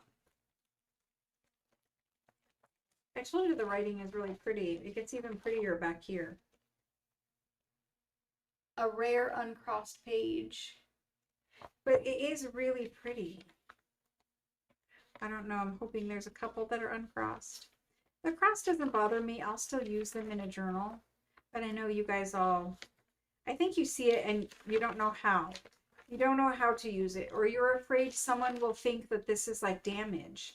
This is how French ledgers are. When they record this transaction or it gets paid for, they cross it out. It just means it's finished. It doesn't mean anything else. So this is 1884. And we still have a lot of pages, and they're all written. And there's little bits of ephemera. I don't know where it went, but there's some in there somewhere. Some more uncrossed. That's good. I don't know if there's uncrossed back here in the back or not. No, every now and then. Every now and then. These ones in the very, very back. They even wrote on the back of the marble. So they use this entire book. There is some bits of ephemera sticking out. Try to get them all in there. But that's that guy, okay? He's whole and he's fully written. His spine fabric is coming off. You can repurpose him into a journal if you wish. You could fix that, or you could put fabric down the spine. But that's that. You could cut it. You could cut the length down and make a journal cover out of it and use this for the front. You could certainly do that. All right, here he is. I'm going to call him Scruffy, tall, skinny, full ledger. He's 1880s. He's pretty writing, but crossed. We're going to do him for 180. 180 for a whole French ledger. And there's probably, I don't know, 100 pages or something in there, but it's a good amount. It's not a skinny guy. He's not skinny. I've got one other scruffy one that's a little bit larger. This guy, nobody claimed. He's still available. He's the small scruffy. Small scruffy for 180. All right, let's keep him to the side for rewatchers. And let's take a look at this next one. The next one measures about 5 3/4 is your page size.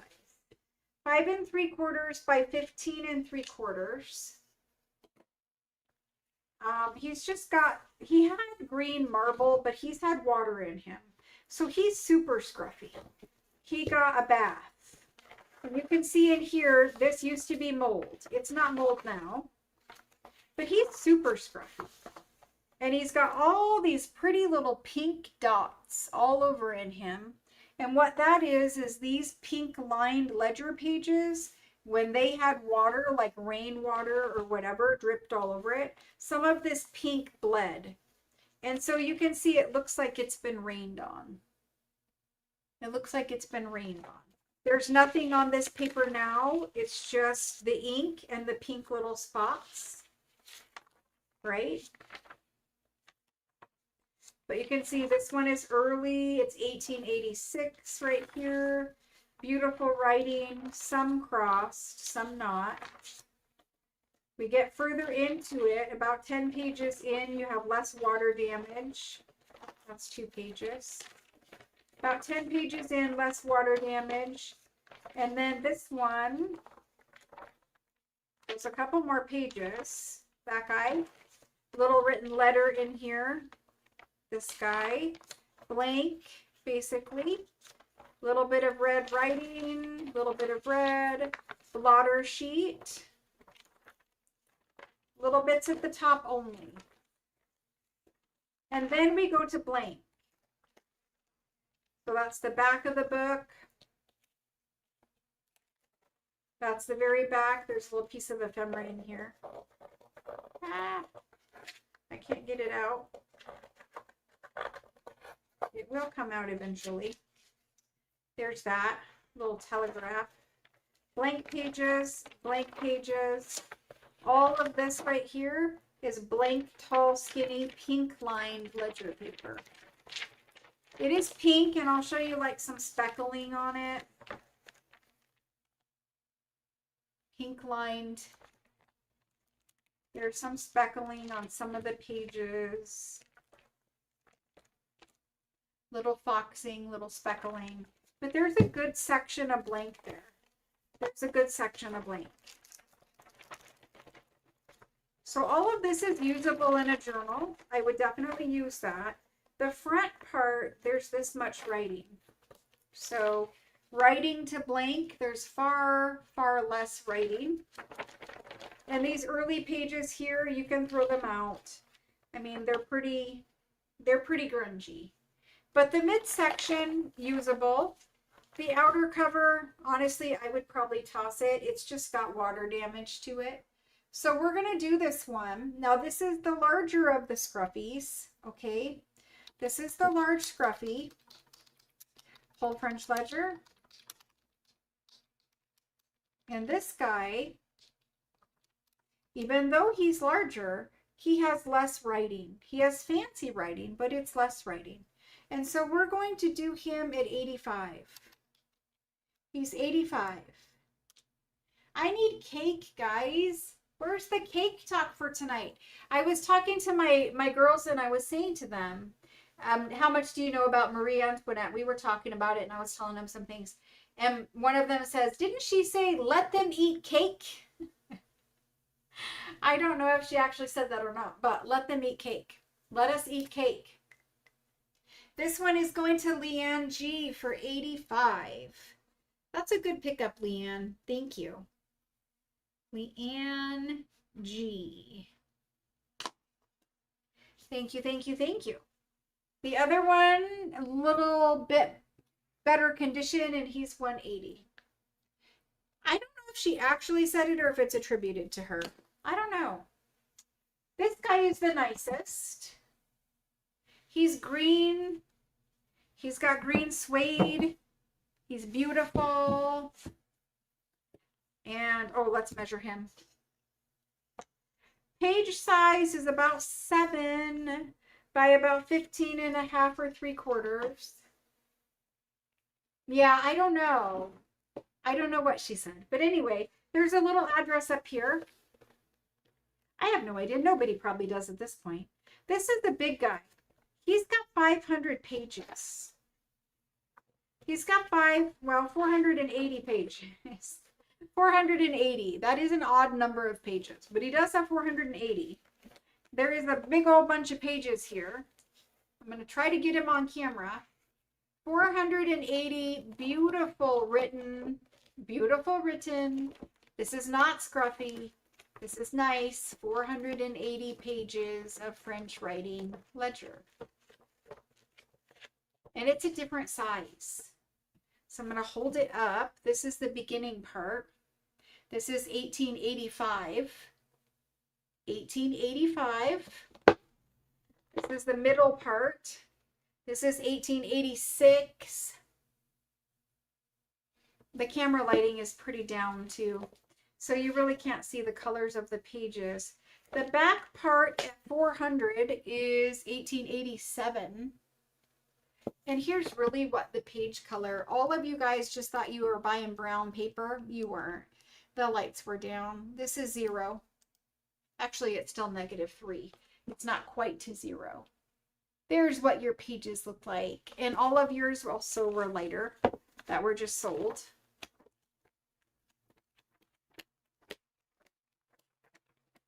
Nice, thick, sturdy paper. You can do all the things you want to do with it. There's some ink splotches. So 480 pages. I can make packs with this guy, no problem. The writing is beautiful. It's nice paper. Okay, so I'm going to smidge that light way down. I think it's a little too bright. But anyway, the paper color is different. So let's do this one. 480 page. Whole French ledger. This is 1880s. And it's tall. I'm not going to really say skinny, but it is on the tall, skinny side, right? It's pretty and it's full. Pretty writing, it's not crossed, and it's full. We're going to do him for $480, $1 per page. $1 per page, there it goes. If I made page packs, they would be more than that. And I actually have several sizes, so if these stay, I can do page packs of several sizes. And 1880 is kind of, you know, we're getting to where it's hard to find in the 1800s. This one is going to Violet. Going to Violet. Thank you, Violet. She's got that guy. Can't wait to see what you make with him, Violet. Hopefully we will see some things and some challenges. We will see you guys doing the new journal kit in the challenges. So that would be fun. All right, truthfully, I have 3 left. One is taller than the other. They're all black cloth. All black cloth. We're going to do the big guy first. The big guy, this is the same size as Violet's, I believe. And this one is 6 3/4 by 17 3/4.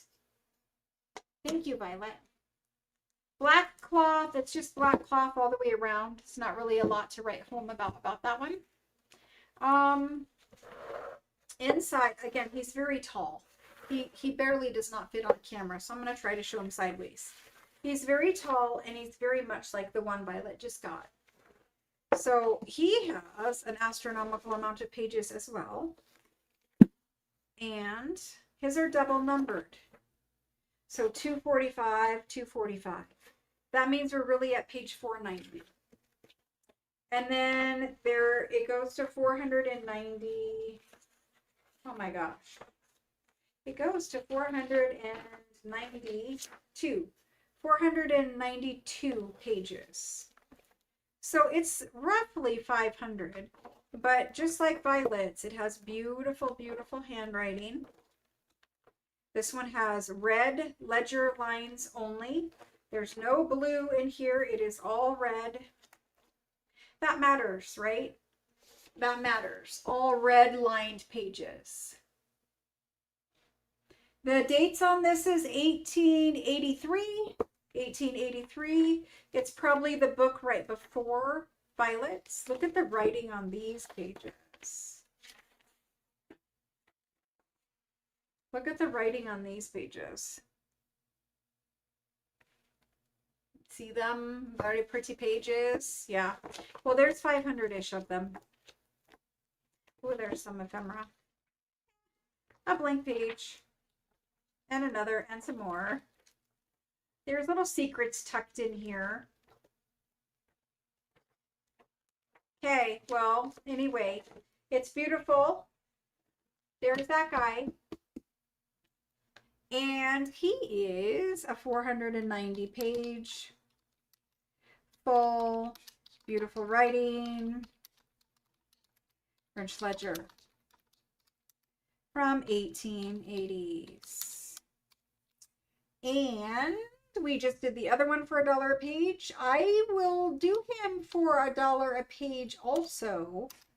However, that pains me because these are really beautiful ledgers.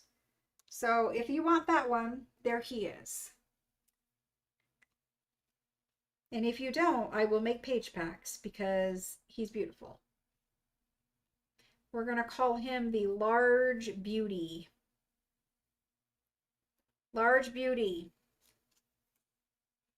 There he is in all of his glory. We can leave him as still available. Let's put him over on this side. I have 2 more. Just 2 more. These 2 are like brothers. They're the same size. We're going to do them. It's a different size. All of these have been tall, skinny. We don't usually have this size-wise, okay? This one has marble paper. It is more of a pinky red. Then on the inside, we open it up. It's 1877. 1877. Beautiful handwriting. White ledger paper. That is important. White ledger paper, and it goes to... It is numbered to 384. 384. 384. All right, so page packs would be good. I will do page packs. I almost did it beforehand. These ledger pages are thick, so Is this one? No, this is one, and it's thick. So we are at December of 1880 something, 1878 or something like that. December. Then we skip ahead and we go to June. There's June. See how white the paper is? This one is February. No, well, yes, it's February. And then we have July. I don't know where else to show you. This is March. So that's basically the book. Okay. There's a little loose page sticking out down here. Forgot to put it in there. There's that one. We don't have tall ones very often. Again, this is a little bit different size. He's 7 by 15 3/4. 7 by 15 3/4. So these are great because if you want to sew them in the signature, you're going to cut them off, right? So you could have 2 sets of pages. You could cut them off, or you could fold up a pocket. But on 7 inches, you know, a normal journal page is 5.5. You can either sew it into where you have one short page and a longer and fold it over on one side, or you could fold in a little on each, or you could cut off a little bit if you want. But I like the idea on something like this, where maybe you sew it in here, right? And you have all of this left on one side, and then you fold in from there, right? To get 5.5. It gives you a little more flap to fold over. Or you use these pages in a bigger journal. There's always that possibility. You could sew them in this way even, you know, turn them sideways and sew them in as short pages that way. And you could have this one flip out, or you could cut it off. One way or the other, they're going in a journal. So there's that. Here we go. This guy, we're going to call him, he's 1870s, French whole ledger, and I don't know how many pages, I forgot. 380-ish pages. For him, he's 1870s, and he will not be cheaper than $4.90. $4.90 is rock bottom for these. So there he is at $4.90.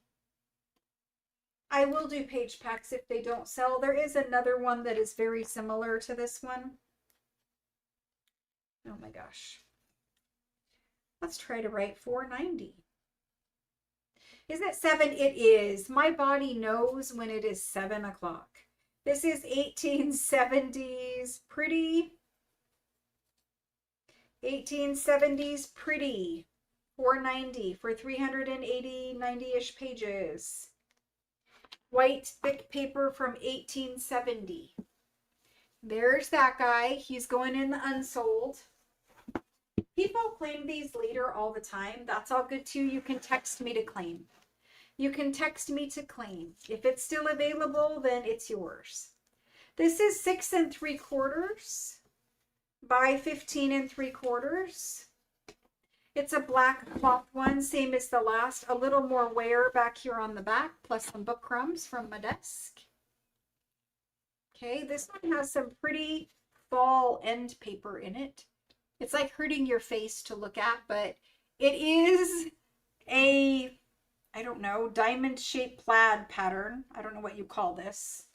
But it is brown and olive, and it's very fall-y. So there's that. There's some, this is ink. Powdered ink. They used to mix the powder with water to make the ink for these. We saw some colored powder inks the other day. These are from 1888. 1888. This one might be the prettiest one. I don't know. 1888. And it does not have numbered pages, so anyone's guess. No numbering on the pages. I like the end paper. I don't know, it ends in 1892. I would guess it probably has close to 500 pages in it. It has very beautiful writing. Nothing crossed. a little business card. Look at those calculations. That's awesome. I don't know why I find stuff like this like the most interesting. I do. I think that I like that more than I like pink roses. And I think it's just my body, mind, whatever, telling me I need to do that more grungier style of journal. Something a little different. Lots of pretty pages though. I would guess it's about 400 or 500. It's as thick as all the other ones have been, and they've been in that range. So there's this guy. He's also pretty. That's all I know how to say, pretty. This is a 1880s, right? It was 1880s. Yes, 1880s. Whole French ledger. I can't even type French at this point. You guys probably laugh every time I type it wrong. I don't have dyslexia. I'm just a very poor typist. Pretty 1880s whole French ledger. We're going to do it also at $4.90. That is the cheapest I can do for those. It's basically $1 per page. You know, if we make a pack, we need several to make a pack with. So that'll work too. So we did him at $4.90. I don't know what to call him. He's the 1880s. Pretty number 2. I don't know what else to say. The pretty number 2 does not sound good, but that's what he is. Pretty number 2. There he is. All right, so we sold a couple. We have several left over. Not a problem. If they stay here too long, they'll be made into a pack. Sometimes my child comes out in me, or I'm just afraid someone else will think I'm saying something terrible. So there's 3 of these ones that are pretty and they're full of writing, and they're all $4.90 left. There is also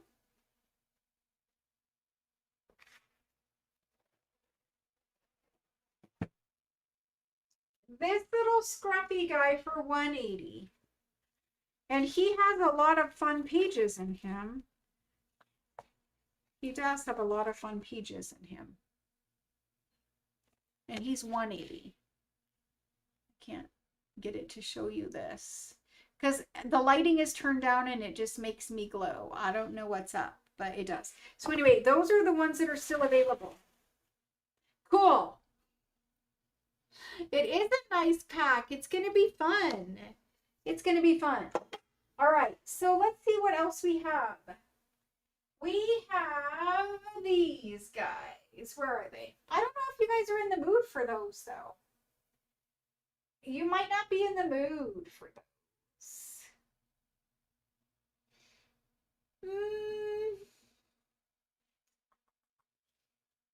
I can... Do we want to do these today? I don't know that we want to do these today. No, I'm going to pass. I'm going to pass. And because it's 7 p.m., that is like, do you know when you have a baby and they call it witching hour? Yeah, 7 p.m. is kind of witching hour for me now. Diana B is going to take the 181. Diana, I will do better. I will do better. I'll do it for 130. But thank you, Diana B. He's yours. 130 for Diana B. Thank you, thank you. Occasionally, I can do things like that. It's my stuff, right? Sometimes I feel like I have to ask permission, and I'm like, from who? I think you mean the 181. I don't have a 281. I only have 490s now. Thank you, thank you, thank you. All right, so guys, I'm going to call it a night.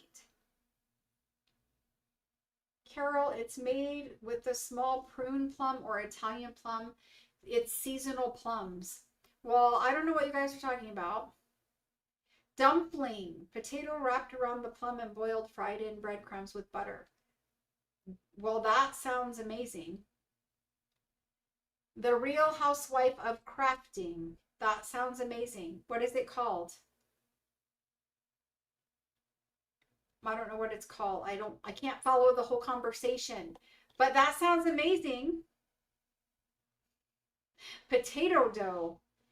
Well, I don't know, but I like all the things you mentioned.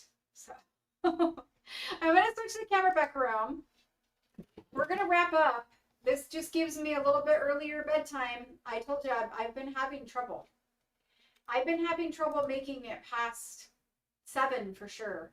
But especially now on that shot, you can see on my face I'm tired. So I'm gonna wrap up. But plum dumplings, it's Austrian. Okay.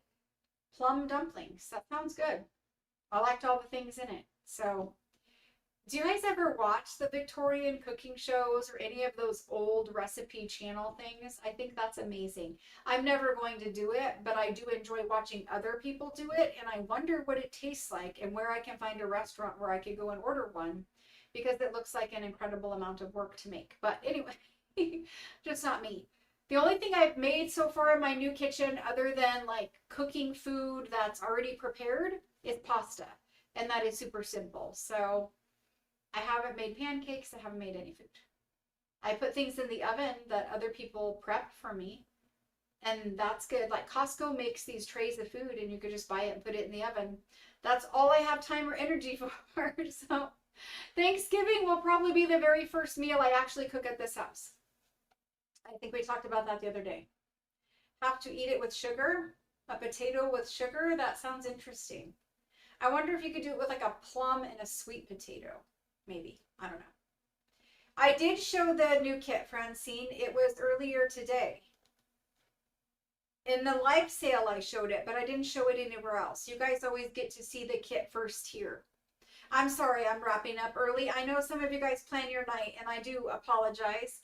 It's just getting to be that hour where that is a good idea.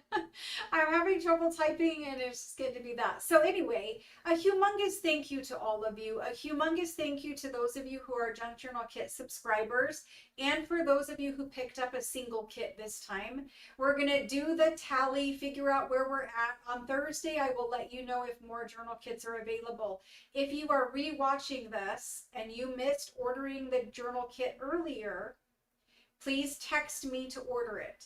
If you're already on subscription list, you will automatically get one. You don't have to text me.